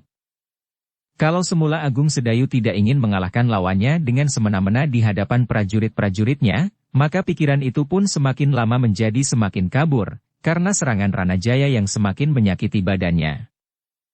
Sejak itulah, maka tampak perubahan pada keseimbangan perkelahian itu. Karena Agung Sedayu pun kemudian mengerahkan segenap kemampuannya, maka justru Ranajaya yang semakin bernafsu untuk segera memenangkan perkelahian itulah yang menjadi semakin terdesak. Hampir tidak masuk akal bagi Ranajaya, bahwa ia merasa semakin lama semakin berat melawan tandang Agung Sedayu. Ternyata anak muda itu memiliki kemampuan yang jauh melampaui kemampuan yang diperkirakannya. Meskipun demikian, Ranajaya adalah seorang perwira yang berpengalaman, meskipun ia masih muda. Karena itulah, maka meskipun sekali-sekali ia tampak terdesak, tetapi ia masih mampu melakukan perlawanan sebaik-baiknya. Serangan-serangannya bahkan sekali-sekali masih juga dapat mengenai sasarannya. Tetapi kini serangan Agung Sedayu mulai mengenai tubuhnya. Sambaran tangan Agung Sedayu bagaikan ayunan sekeping besi yang berat. Dan tangan itu telah menyentuhnya. Tidak hanya satu kali, dua kali. Tetapi beberapa kali. Perkelahian itu pun semakin lama benar-benar menjadi semakin dahsyat. Agung Sedayu kini mulai berusaha menguasai lawannya. Langkahnya semakin lincah dan cepat, sehingga seakan-akan ia berada di segala arah bagi lawannya. Perlahan-lahan perkelahian itu pun bergeser menepi. Begitu dahsyatnya sehingga tanpa mereka sadari, mereka telah berdiri tepat di pinggir tanggul sawah yang sedang digenangi air. Sebuah serangan Ranajaya yang cepat dan tidak terduga-duga, ternyata berhasil menyusup pertahanan tangan Agung Sedayu langsung mengenai dadanya. Terasa pukulan tangan Ranajaya itu bagaikan memecahkan dinding dadanya, sehingga Agung Sedayu terdorong surut. Sedang di belakang Agung Sedayu adalah sawah yang basah berlumpur. Tetapi Agung Sedayu tidak mau terlempar sendiri ke dalam genangan lumpur itu. Dengan tangkasnya ia masih berhasil menangkap pergelangan tangan Ranajaya, sehingga keduanya bagaikan terlempar ke dalam air yang berwarna coklat kehitam-hitaman. Para prajurit yang menyaksikan perkelahian itu, seakan-akan telah membeku di tempatnya. Tetapi ketika mereka melihat keduanya terjatuh ke dalam lumpur, maka mereka pun hampir serentak meloncat maju, dan berdiri tegak di pinggir pematang. Tertatih-tatih keduanya berusaha meloncat berdiri. Tetapi ternyata lumpur yang kotor, yang telah melumuri seluruh tubuh dan pakaian, membuat hati mereka semakin panas. Sehingga perkelahian selanjutnya adalah benar-benar perkelahian yang menentukan, meskipun keduanya masih tidak bersenjata. Dalam pada itu, para prajurit yang berdiri di pinggir sawah, tidak sampai hati membiarkan perwiranya berkelahi berlumuran lumpur tanpa berbuat apa-apa. Apalagi mereka melihat setiap kali keduanya terlempar jatuh, bangun lagi dengan lumpur yang semakin tebal. Sejenak mereka termangu-mangu. Namun sejenak kemudian salah seorang berdesis. Apakah kita dapat membantu? Tunggu. Kita harus mendapat perintah atau izin dahulu. Kalau tidak, kita akan justru dimarahinya. Kawannya menjadi termangu-mangu. Namun setiap kali keningnya berkerut-merut. Lumpur yang melumuri seluruh tubuh Ranajaya dan Agung Sedayu semakin lama menjadi semakin tebal pula. Apalagi ketika menjadi semakin jelas bagi para prajurit, bahwa Ranajaya selain harus bergulat melawan lumpur, ternyata juga bahwa ia menjadi semakin terdesak. Agung Sedayu yang merasa, bahwa tubuhnya menjadi sangat kotor dan menjadi pedih-pedih karena air, berniat untuk segera mengakhiri perkelahian. Karena itu, maka ia berkelahi semakin garang, meskipun ia masih juga berada di dalam lumpur. Ternyata, bahwa Ranajaya tidak mampu mengimbangi kemampuan Agung Sedayu. Meskipun Ranajaya seorang prajurit yang berpengalaman, tetapi Agung Sedayu pernah mengalami medan yang bermacam-macam, sehingga karena itu, maka ia telah berhasil benar-benar menguasai lawannya, seorang perwira pasukan Pajang. Dengan demikian, maka prajurit-prajuritnya benar-benar tidak dapat tinggal diam. Salah seorang bergerak maju sambil berkata, "Izinkan kami ikut menangkap telik sandi itu." Perwira Pajang yang sedang berkelahi itu tidak segera menjawab. Ia masih dibayangi oleh sifat keperwiraannya, sehingga karena itu, ia tidak segera membenarkan prajurit-prajuritnya ikut di dalam perkelahian itu. Karena Ranajaya tidak menyahut, maka seorang prajurit yang lain berteriak pula. "Apakah kami diizinkan untuk ikut menangkap anak itu?" Masih tidak ada jawaban. Dan sekali lagi prajurit di pinggir sawah itu berkata, "Kami minta izin itu." Tetapi perwira yang sedang berkelahi itu tidak memberikan jawaban apapun. Ia tidak ingin berkelahi dengan curang. Sebagai seorang perwira ia masih mempunyai harga diri yang cukup, sehingga ia tidak mengiyakan permintaan prajurit-prajuritnya itu. Sikap itu ternyata menumbuhkan perasaan hormat pada Agung Sedayu. Agung Sedayu yang menyadari bahwa sebentar lagi ia pasti akan menguasai lawannya sepenuhnya, merasa kagum bahwa meskipun Ranajaya termasuk seorang perwira yang bengal, tetapi ia tidak mau bertempur bersama prajurit-prajuritnya untuk melawan Agung Sedayu. Tetapi prajurit-prajuritnya lah yang menjadi gelisah. Karena Ranajaya tidak menyahut, maka mereka pun akan mengambil sikap sendiri. Salah seorang berkata, "Ki Ranajaya tidak melarang, meskipun tidak mengiyakan. Kita bertindak sendiri," sahut yang lain. Tetapi yang lain lagi berkata, "Tetapi ia adik Ki Untara." Sejenak prajurit-prajurit itu menjadi ragu-ragu. Namun kemudian, kalau benar ia telik sandi, meskipun adiknya Ki Untara, kita memang harus menangkapnya. Kawannya termangu-mangu sejenak, namun kemudian, tanggung jawab ada pada Ki Ranajaya. Marilah, kita berbuat sesuatu. Sejenak prajurit-prajurit itu bimbang. Namun sejenak kemudian mereka beringsut maju. Tetapi ketika mereka benar-benar akan terjun ke dalam lumpur, mereka terhenti, karena Jepa yang ada di belakang mereka berkata, "Hi, apakah kalian akan ikut campur? Kami akan menangkap petugas sandi dari Mataram itu." "Jangan. Ki Ranajaya akan marah kepada kalian. Kau telah minta izin kepadanya, tetapi ia tidak menjawab. Kau tahu harga diri seorang satria?" Ketiga prajurit itu mengerutkan keningnya. Namun sejenak kemudian mereka beringsut maju. Biarkanlah perkelahian itu. Ketiga prajurit itu merenung sejenak. Namun salah seorang dari mereka berkata, "Soalnya bukan perang tanding. Tetapi kami akan menangkap seorang telik sandi bersama-sama." Tuduhan itu tidak beralasan sama sekali. Kalian harus tahu bahwa Ki Ranajaya adalah seorang yang sangat membenci Sutawijaya. Aku tidak tahu sebabnya.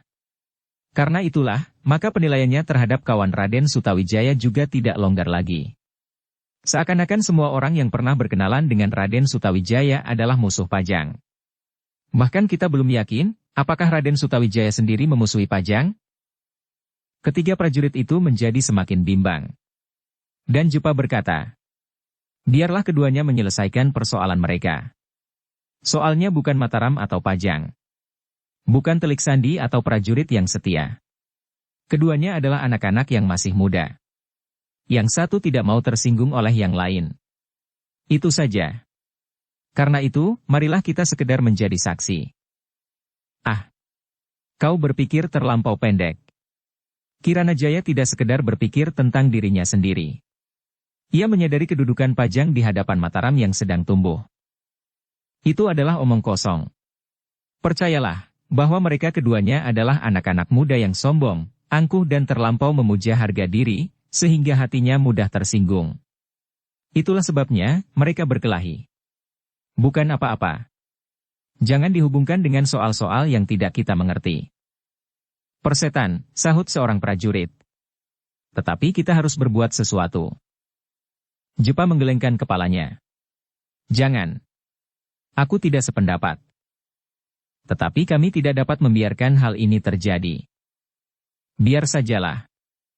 Kau sama sekali tidak mau membantu seorang perwira atasannya yang sedang menjalankan tugas. Aku dari pasukan berkuda. Bukan dari pasukanmu. Aku memang harus hormat kepada perwira yang manapun. Tetapi tidak mencampuri persoalan pribadinya. Apalagi ia memang agak terlampau mudah tersinggung. Terserah. Tetapi kami akan membantunya." Tetapi Jepa menggeleng. "Jangan. Kau tahu arti kata-kataku ini? Biarkan saja apa yang akan terjadi." Ketiga prajurit itu menjadi termangu-mangu sejenak. Sekali dipandanginya wajah Jepa yang berkerut-merut, namun kemudian mereka berpaling kepada Ranajaya yang semakin sering jatuh, terbanting ke dalam lumpur. Sebenarnya lah, prajurit-prajurit itu menjadi ragu-ragu. Mereka bertiga telah mengenal prajurit dari pasukan berkuda yang bernama Jepa itu. Ia mempunyai beberapa kelebihan dari kawan-kawan prajuritnya. Beberapa orang justru mengatakan bahwa ia mempunyai aji welut putih, sehingga dalam keadaan yang bagaimanapun sulitnya, namun lawan-lawannya tidak akan dapat menangkapnya. Bahkan sekaligus mempunyai aji lembu sekilan, sehingga seakan-akan ia menjadi kebal, meskipun oleh kekuatan yang dapat melampaui daya tahan aji lembu sekilannya, ia dapat juga dikenainya.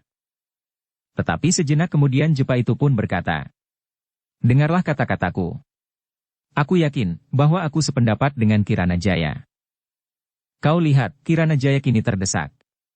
Apakah kau dapat membayangkan bagaimana tanggapannya terhadap kami yang sekedar menonton di sini? Kalau kami mengatakan bahwa kaulah yang mencegah kami, maka kau akan menjadi sasaran kemarahannya. Meskipun kau mempunyai aji welut putih dan lembu sekilan sekalipun, kau tidak akan dapat melawan Kirana Jaya." Siapa yang mengatakan bahwa aku mempunyai aji welut putih dan apalagi lembu sekilan? Sama sekali tidak. Kalau aku mencegah kalian, itu adalah karena aku yakin Kirana Jaya akan membenarkan sikapku. Kalau ikut campur, maka itu akan berarti bahwa kau telah menurunkan sikap satrianya. Seandainya kalian berempat berhasil mengalahkan Agung Sedayu, itu sama sekali bukan kebanggaan. Besok kalian pasti akan dihukum oleh Kirana Jaya, karena kalian telah menghinanya, seolah-olah perwira itu tidak dapat mengatasi persoalannya, atau tidak dapat bersikap seperti seorang laki-laki yang sebenarnya. Ketiga prajurit itu menjadi bingung. Tetapi salah seorang dari mereka berkata, "Lalu apa gunanya kami dibawanya serta? Maksudnya, kalian akan menjadi saksi apa yang telah terjadi. Seandainya terjadi kecelakaan dalam perkelahian itu, maka itu adalah akibat yang tidak dapat dihindari. Yang lain tidak dapat dituntut, karena keduanya telah berhadapan sebagai laki-laki atas kehendak masing-masing." Ketiga prajurit itu menjadi termangu-mangu. Tetapi kini ia melihat Ranajaya terlempar beberapa langkah dan jatuh terlentang di dalam lumpur. Hampir seluruh tubuhnya terbenam di dalam air yang kotor di sela-sela tanaman padi muda, yang menjadi porak-poranda dan bosah-basah. Dengan susah payah ia berusaha berdiri.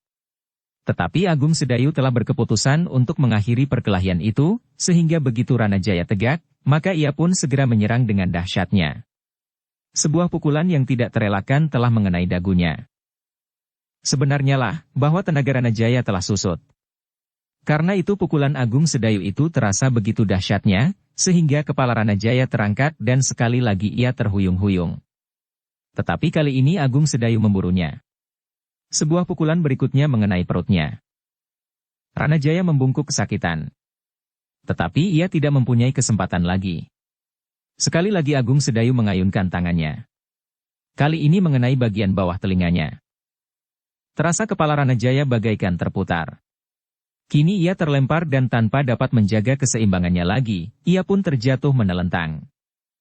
Tenaga perwira muda itu bagaikan telah terhisap habis.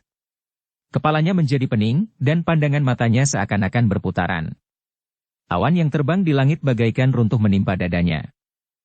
Tetapi Ranajaya tidak pingsan, meskipun ia tidak dapat lagi bangkit berdiri. Ia hanya dapat mengangkat kepalanya dan duduk di dalam lumpur yang basah. Agung Sedayu berdiri tegak dengan kaki renggang. Dipandanginya wajah Ranajaya yang pucat, namun memancarkan kemarahan yang tiada taranya. "Kau memang gila," perwira itu menggeram. "Aku akan membunuhmu, pengkhianat." Agung Sedayu tidak menjawab. Dibiarkannya Ranajaya mengumpat-umpat. Tetapi dada Agung Sedayu menjadi berdebar-debar, ketika tangan Ranajaya meraba hulu kerisnya yang kotor oleh lumpur itu. Dengan suara yang bergetar ia berkata, "Aku benar-benar akan membunuhmu. Segores luka di kulitmu telah cukup untuk membuatmu tidak dapat lari lagi dari tangan maut."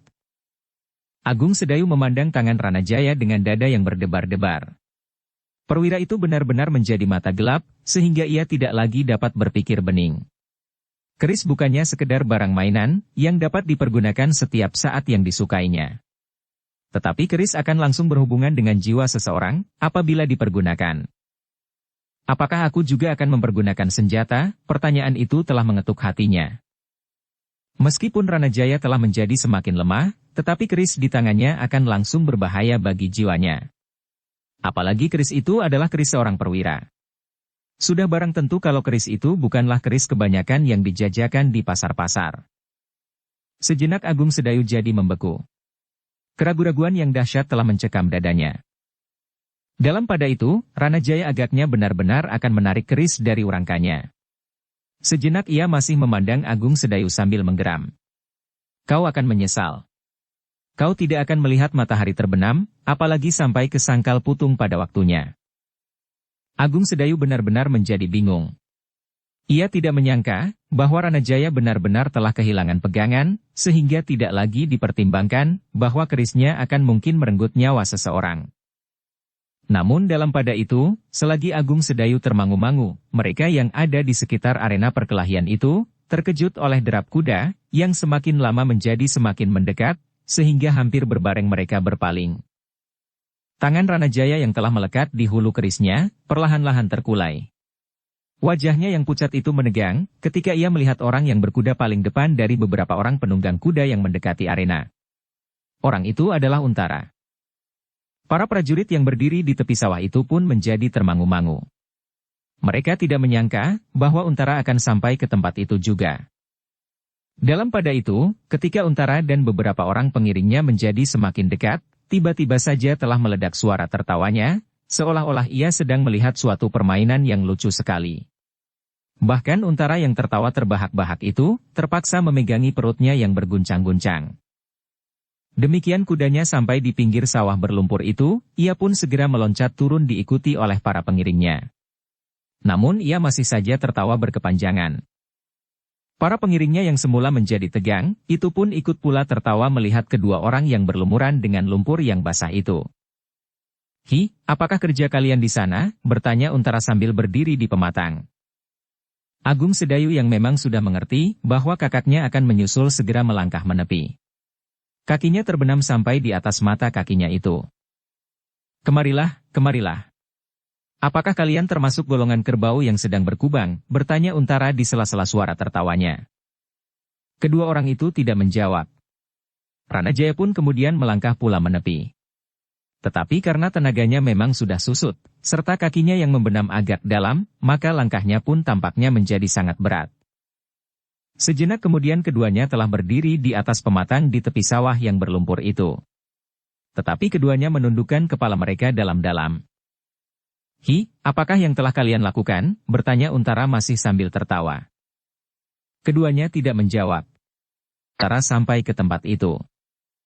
"Apakah kalian mencoba berkubang, atau mandi di air yang sangat dangkal ini, atau kalian mempunyai kesibukan lain, misalnya mencari belut?" Keduanya masih terdiam. "Kenapa kalian diam saja?" Suara Untara menurun, dan tertawanya pun sudah mereda. "Lihat, tanaman padi yang hijau itu menjadi rusak. Pakaian kalian yang bagus itu kini mempunyai warna yang lain. Apakah sebenarnya yang telah kalian lakukan?" Ranajaya dan Agung Sedayu masih tetap berdiam diri. Untara pun kemudian berpaling kepada prajurit-prajurit yang berdiri berjajar sambil menundukkan kepala mereka pula. "Hi," berkata Untara, "ternyata kalian mendapat tontonan yang menyenangkan. Sayang, aku datang terlambat." Tidak seorang pun yang berani mengangkat kepalanya. Bahkan kepala-kepala itu menjadi semakin tunduk. Hanya Jepa sajalah yang meskipun menundukkan kepalanya pula, tetapi ia sempat tersenyum di dalam hati. Dalam pada itu, Untara berkata selanjutnya, tetapi dalam nada yang berbeda. "Nah, setelah kalian puas dengan sikap jantan kalian, apakah yang kalian peroleh?" Masih tidak ada jawaban. Kepuasan? Kebanggaan atau apa? Agung Sedayu menarik nafas. Ketika ia mencoba memandang Ranajaya dengan sudut matanya, dilihatnya perwira itu masih tetap menunduk. "Adi Ranajaya," berkata Untara kemudian. "Memang itukah yang kau kehendaki?" Ranajaya menggigit bibirnya. "Baiklah," berkata Untara kemudian. "Kalian tentu tidak akan mengatakan apa-apa. Tetapi aku sudah dapat menduga apa yang baru saja terjadi di sini. Perkelahian karena masing-masing tidak mau sedikit saja tersinggung perasaannya. Atau barangkali karena kebencian yang tidak mempunyai dasar alasan, tetapi sudah berkobar membakar urat nadi. Inilah yang kalian temukan sekarang. Sakit, kotor, dan apalagi ada orang yang melihat, memalukan sekali. Untunglah, bahwa saat-saat menjelang senja, hampir tidak ada orang lagi di sawah dan tidak ada orang yang kebetulan lewat di jalan ini. Tetapi belum lagi Untara terdiam, di kejauhan dilihatnya seseorang berjalan merunduk menjauhi tempat itu. Ternyata ada juga yang menonton perkelahian ini dari jauh. Tetapi mereka pasti tidak akan berani melerai, karena di sini berdiri beberapa orang prajurit. Apalagi melerai, mendekat pun tidak berani. Semua berpaling ke arah tatapan mata Untara.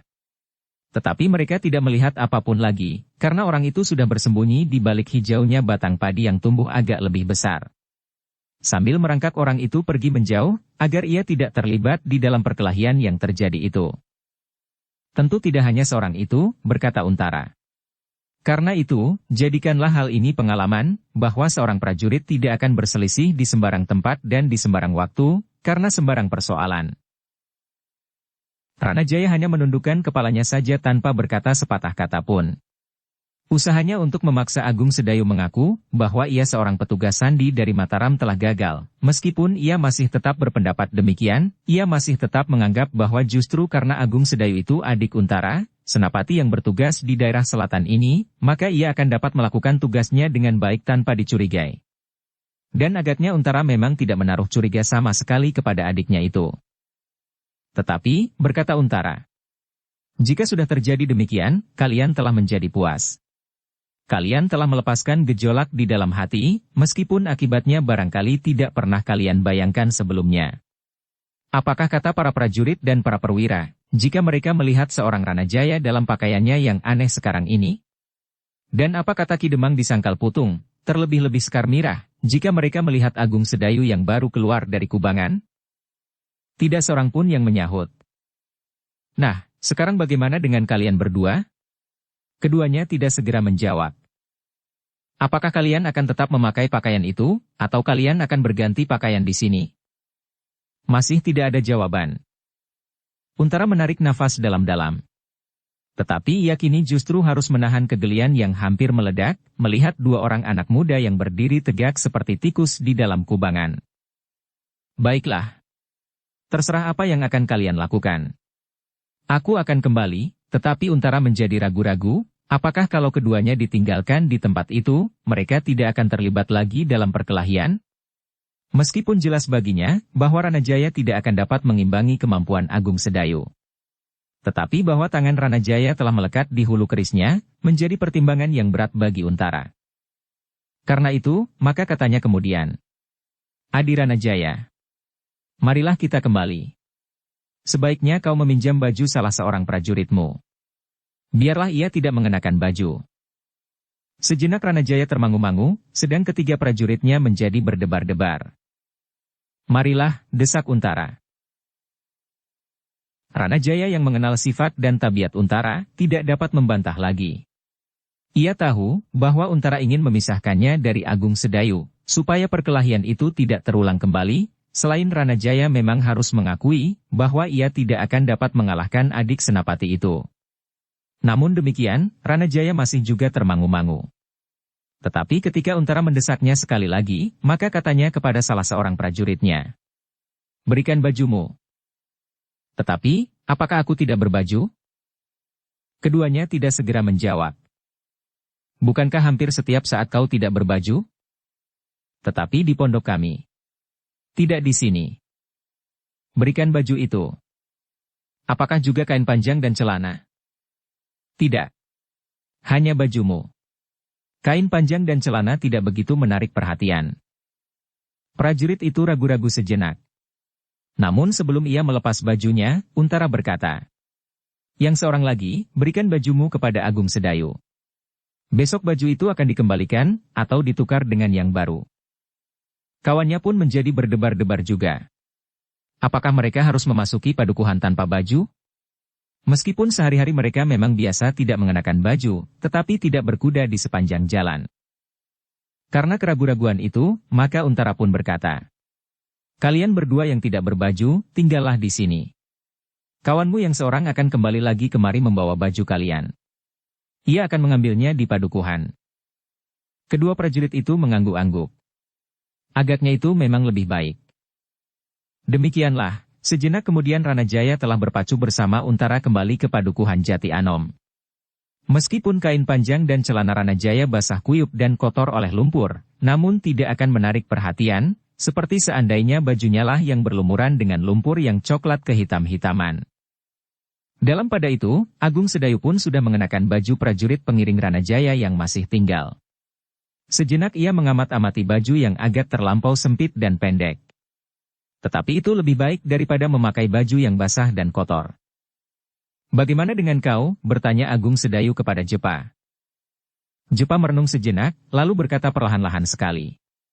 "Aku sudah terlanjur mengatakan bahwa aku akan menengok keluargaku.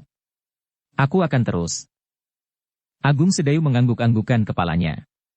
Sesaat ia memandang kedua prajurit yang masih berdiri termangu-mangu. "Tinggallah di sini," berkata Jepa kemudian. "Kami akan melanjutkan perjalanan." Kedua prajurit itu memandangnya dengan tatapan mata yang aneh, sedang Jepa justru malahan tersenyum sambil berkata, "Jangan menyesal.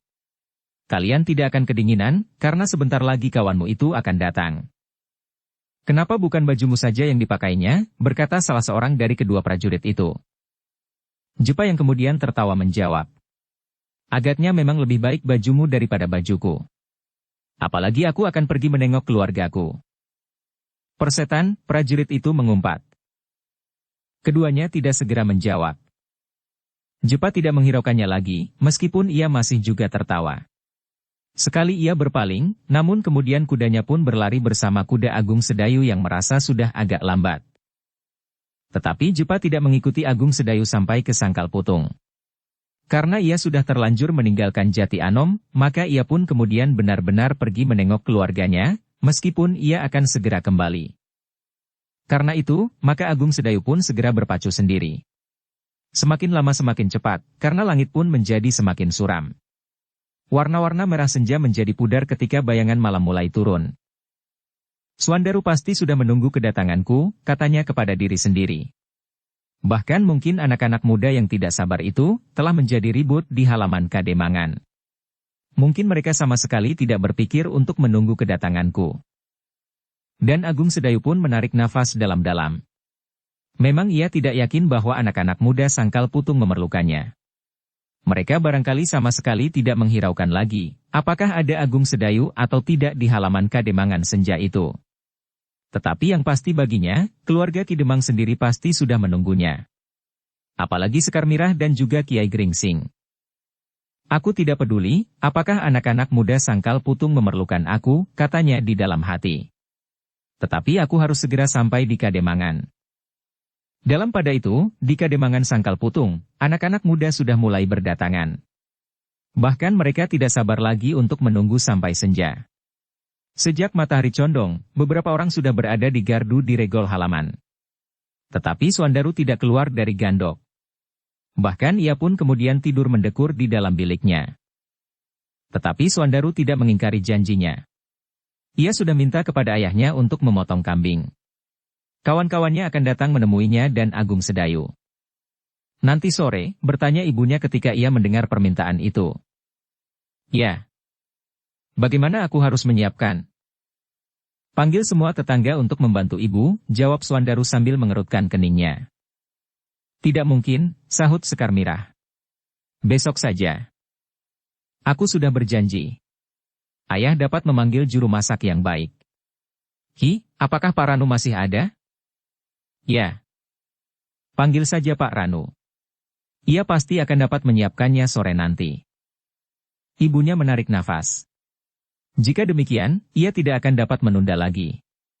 Bahkan Sekar Mirah pun berkata, "Biarlah Pak Ranu dipanggil, Ibu.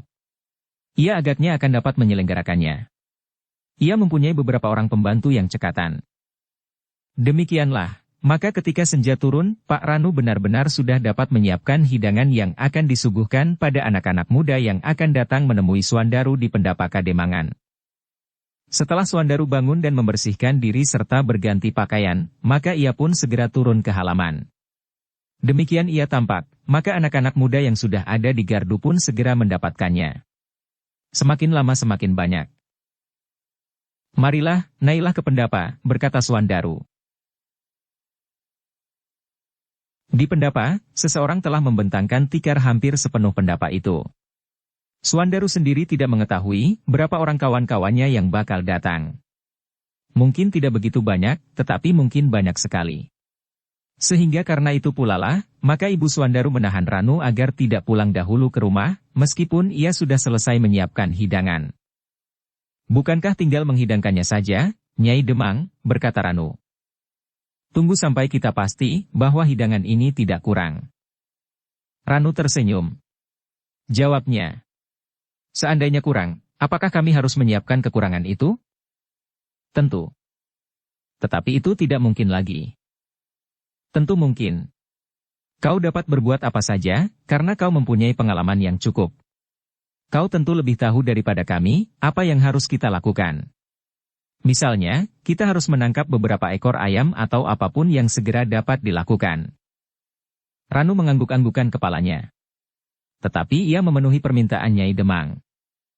Ketika senja menjadi semakin gelap, maka anak-anak muda semakin banyak berdatangan. Tetapi di antara mereka masih belum tampak Agung Sedayu. Suandaru menjadi gelisah. Meskipun ia dapat menerima kawan-kawannya seorang diri, dan menjawab pertanyaan-pertanyaan mereka yang pasti akan sangat beraneka macam, namun Suandaru benar-benar mengharap kedatangan Agung Sedayu. Tetapi yang lebih gelisah daripadanya adalah Sekar Mirah. Setiap kali ia mengintip dari sela-sela daun pintu, apakah Agung Sedayu sudah datang dan langsung duduk di pendapa. Tetapi sampai saatnya bayangan hitam turun menyelubungi sangkal putung, Agung Sedayu masih belum tampak. Kiai Gringsing dan Sumangkar, yang duduk di serambi Gandok pun menjadi gelisah pula. Mungkin Agung Sedayu diminta oleh Untara untuk bermalam. Tetapi mungkin juga sesuatu dapat terjadi di perjalanan. Kakang Agung Sedayu selalu ingkar janji. Sekar Mirah menggerutu sendiri. Bahkan ia telah datang menanyakannya kepada Kiai Gringsing. Gringsing dan Sumangkar, yang duduk di serambi Gandok pun menjadi gelisah pula. Mungkin Agung Sedayu diminta oleh Untara untuk bermalam. Tetapi mungkin juga sesuatu dapat terjadi di perjalanan. Aku belum melihatnya, jawab Kiai Gringsing. Ia selalu ingkar, desis Sekar Mirah. Bukan selalu, sahut Sumangkar. Berapa kali ia ingkar? Sekar Mirah tidak menyahut. Namun ia pun kemudian meninggalkan Gandok itu. Dalam pada itu, pendapa Kademangan Sangkal Putung, semakin lama menjadi semakin banyak anak-anak muda yang berdatangan. Seperti yang diduga oleh Suandaru, maka selain anak-anak muda dari induk padukuhan di Kademangan Sangkal Putung, ada juga 1-2 orang yang datang dari padukuhan-padukuhan yang lain. Namun jumlah mereka ternyata masih belum mencemaskan ibunya yang sedang menyiapkan hidangan di belakang. Suandaru, berkata salah seorang dari anak-anak muda. Sekarang kau berdiri di ujung. Kau mulai bercerita tentang perjalananmu. Kemudian barulah kau mengucapkan syukur bahwa kau telah selamat kembali di Sangkal Putung. Kami akan menyertaimu. Itulah yang penting, sahut seorang anak muda yang lain. Hampir berbareng anak-anak muda itu tertawa. Kita masih menunggu, sahut Suandaru kemudian. Siapa lagi yang kita tunggu? Kita tidak mengundang siapapun, sehingga kita tidak tahu siapa yang belum datang sekarang ini. Kami berdatangan atas kehendak kami sendiri. Bukan kawan-kawan yang lain. Ayah akan hadir di pendapa ini juga. Selain ayah, juga kita Numetir dan Ki Sumangkar.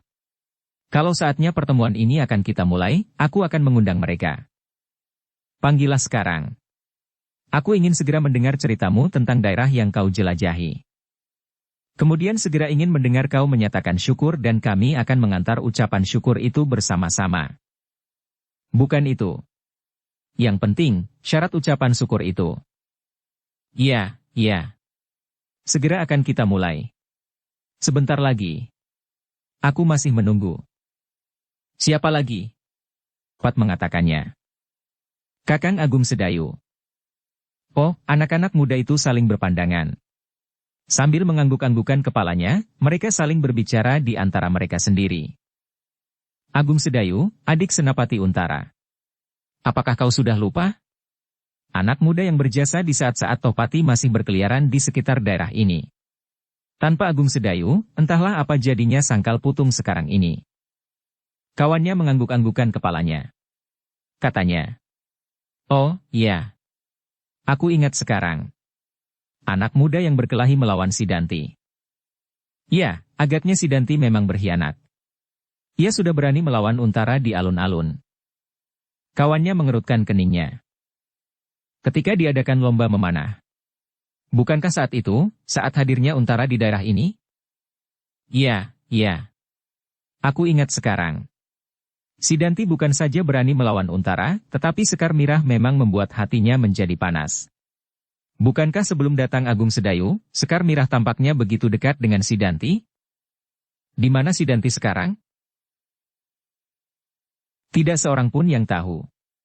Ketika ia terusir dari Sangkal Putung, bukankah ia pergi ke padepokan gurunya di Tambak Wedi? Tetapi akhirnya Tambak Wedi dihancurkan oleh Untara, yang disertai pula oleh Agung Sedayu dan Swandaru. Dan si Danti pun terusir lagi dari Tambak Wedi. Ia kembali ke Menoreh, sahut kawan yang duduk di sebelahnya. Lalu, dan desas-desus yang kami dengar, si Danti telah terbunuh di rumah sendiri. Siapa yang membunuhnya? Dengar cerita Swandaru nanti. Bukan aku. Aku juga tidak tahu pasti apa yang terjadi. Anak-anak muda yang mendengarnya mengangguk-anggukan kepalanya. Tetapi, karena Agung Sedayu belum juga datang, maka mereka pun menjadi gelisah. Rasa-rasanya sudah 1 hari 1 malam mereka duduk di pendapa. Bahkan lampu sudah dinyalakan di segenap sudut rumah Ki Demang. Beberapa obor telah dipasang di halaman. Tetapi Agung Sedayu belum juga datang. Ia tidak akan datang, berkata salah seorang dari anak-anak muda yang tidak sabar lagi. Ia tentu datang, jawab Swandaru.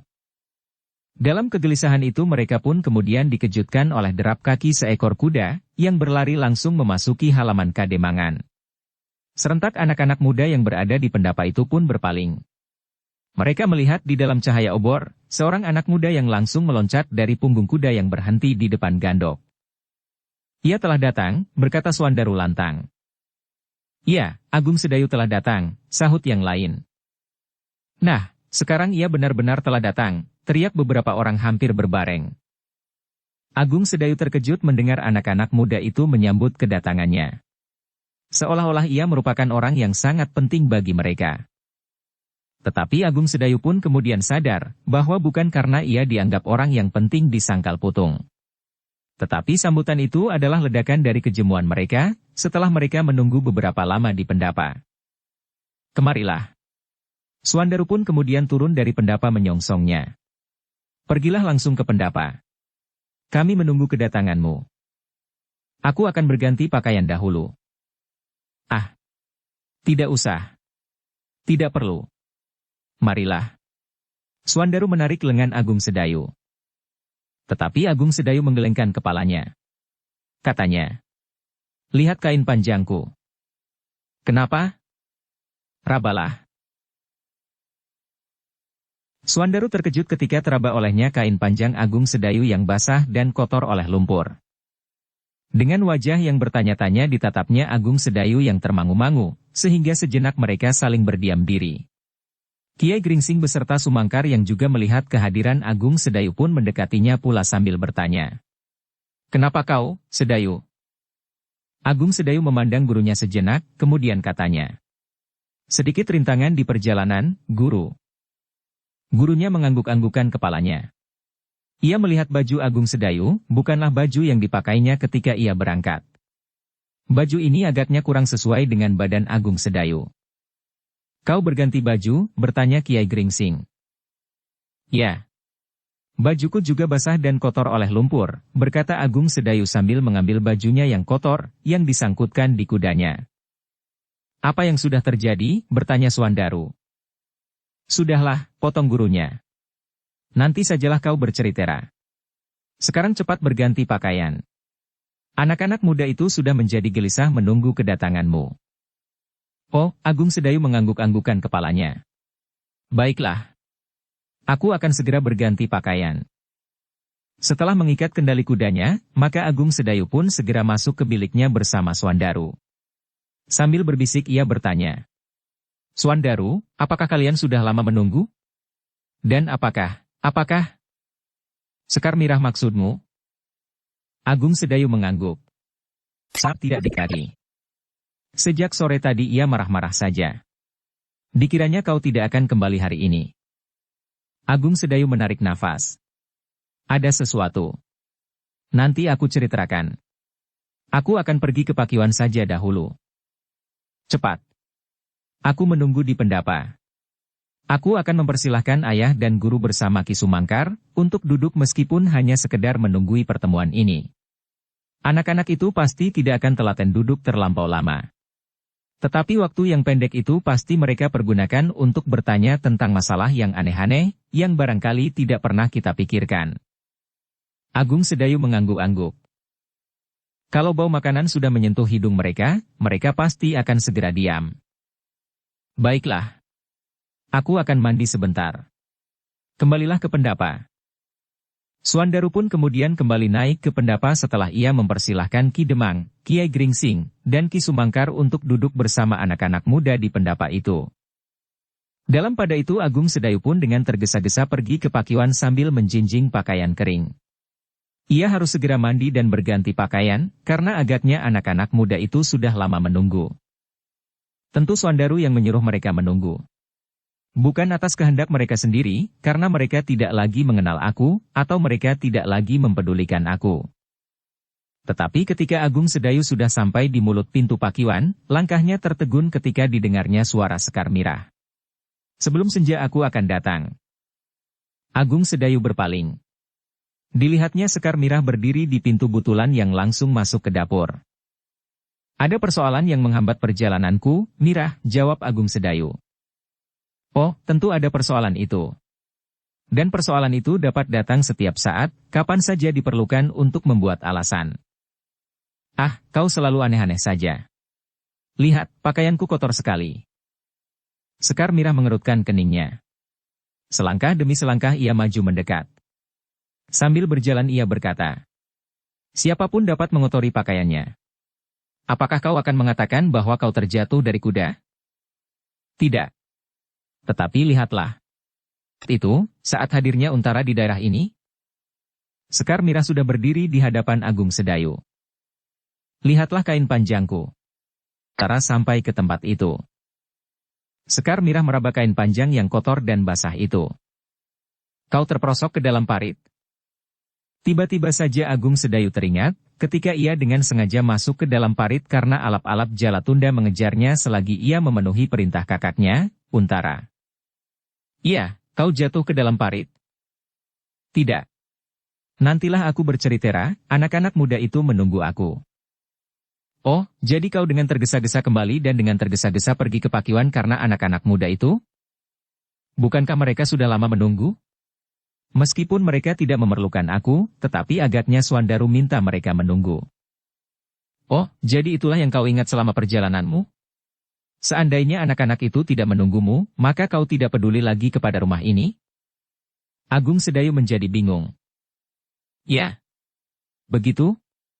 Berkatalah bahwa kau datang untuk anak-anak itu. Bukan untuk yang lain. Agung Sedayu menarik nafas dalam-dalam. Barulah ia mengerti bahwa ia telah menyinggung perasaan gadis itu. Perasaannya yang memang agak mudah tersinggung. Mirah. Tentu bukan itu. Ada hal yang lain yang memaksa aku kembali ke rumah ini. Apakah artinya anak-anak muda itu buatku, karena sebenarnya mereka pun tidak memerlukan aku? Kenapa kau tergesa-gesa sekali untuk menemui mereka? Ini hanyalah sekedar sopan santun. Kadang-kadang kita mengesampingkan kepentingan kita sendiri untuk memenuhi hasrat banyak orang. Kau mengerti? Itu bukan berarti bahwa mereka lebih penting dari yang lain. Omong kosong. Kalau kau lebih mementingkan orang-orang itu, silahkan. Aku memang bukan orang penting bagimu. Agung Sedayu menarik nafas dalam-dalam. Ditatapnya wajah Sekar Mirah yang murung. Ternyata Sekar Mirah mempunyai kepentingannya sendiri, tanpa menghiraukan anak-anak muda yang sudah berkumpul di pendapa. Baiklah, Sekar Mirah, berkata Agung Sedayu kemudian. Biarlah Suandaru menemui anak-anak muda itu. Aku akan mandi dahulu. Nanti sesudah mandi, aku juga tidak akan menemui mereka, karena agaknya mereka tidak banyak mempunyai kepentingan dengan aku. Sekar Mirah mencibirkan bibirnya. Kau merajuk. Kau sengaja tidak mau hadir karena aku, begitu? Bukan begitu. Bukankah kau menganggap bahwa aku lebih mementingkan anak-anak itu daripada kau? Karena itu baiklah, aku sebenarnya memang tidak mempunyai kepentingan apa-apa dengan mereka. Karena itu, aku dapat saja membuat alasan. Pening, lelah atau apa saja. Tetapi kau hanya berpura-pura saja. Sekedar untuk memenuhi keinginanku. Sekar Mirah menyahut. Tidak. Pergilah kepada mereka. Aku tidak mempunyai kepentingan apa-apa. Kalau kau tidak datang kepada mereka, apa yang akan kau lakukan atasku? Ah. Agung Sedayu mengeluh.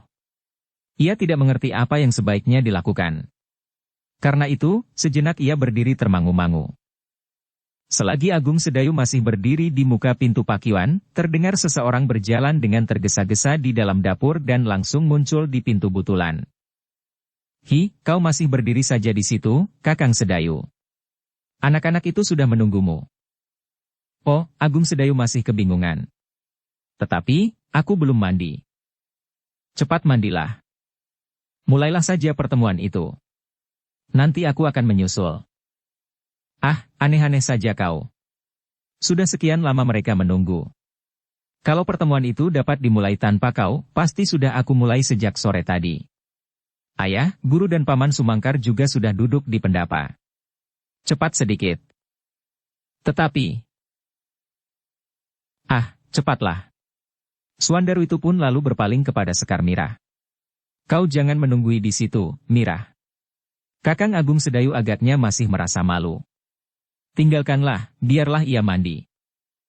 Apa kau bilang? Kau sangka aku menunggui Kakang Agung Sedayu? Buat apa aku menungguinya? Biarlah ia mandi dan pergi mendapatkan anak-anak muda itu. Itu sama sekali bukan urusanku. Suandaru mengerutkan keningnya. Perlahan-lahan ia berdesis. Agaknya anak ini kurang sajen. Apa kau memang akan memandikannya? Bersambung ke bab 148. Dukung kami dengan subscribe, follow, like, komen dan share. Terima kasih.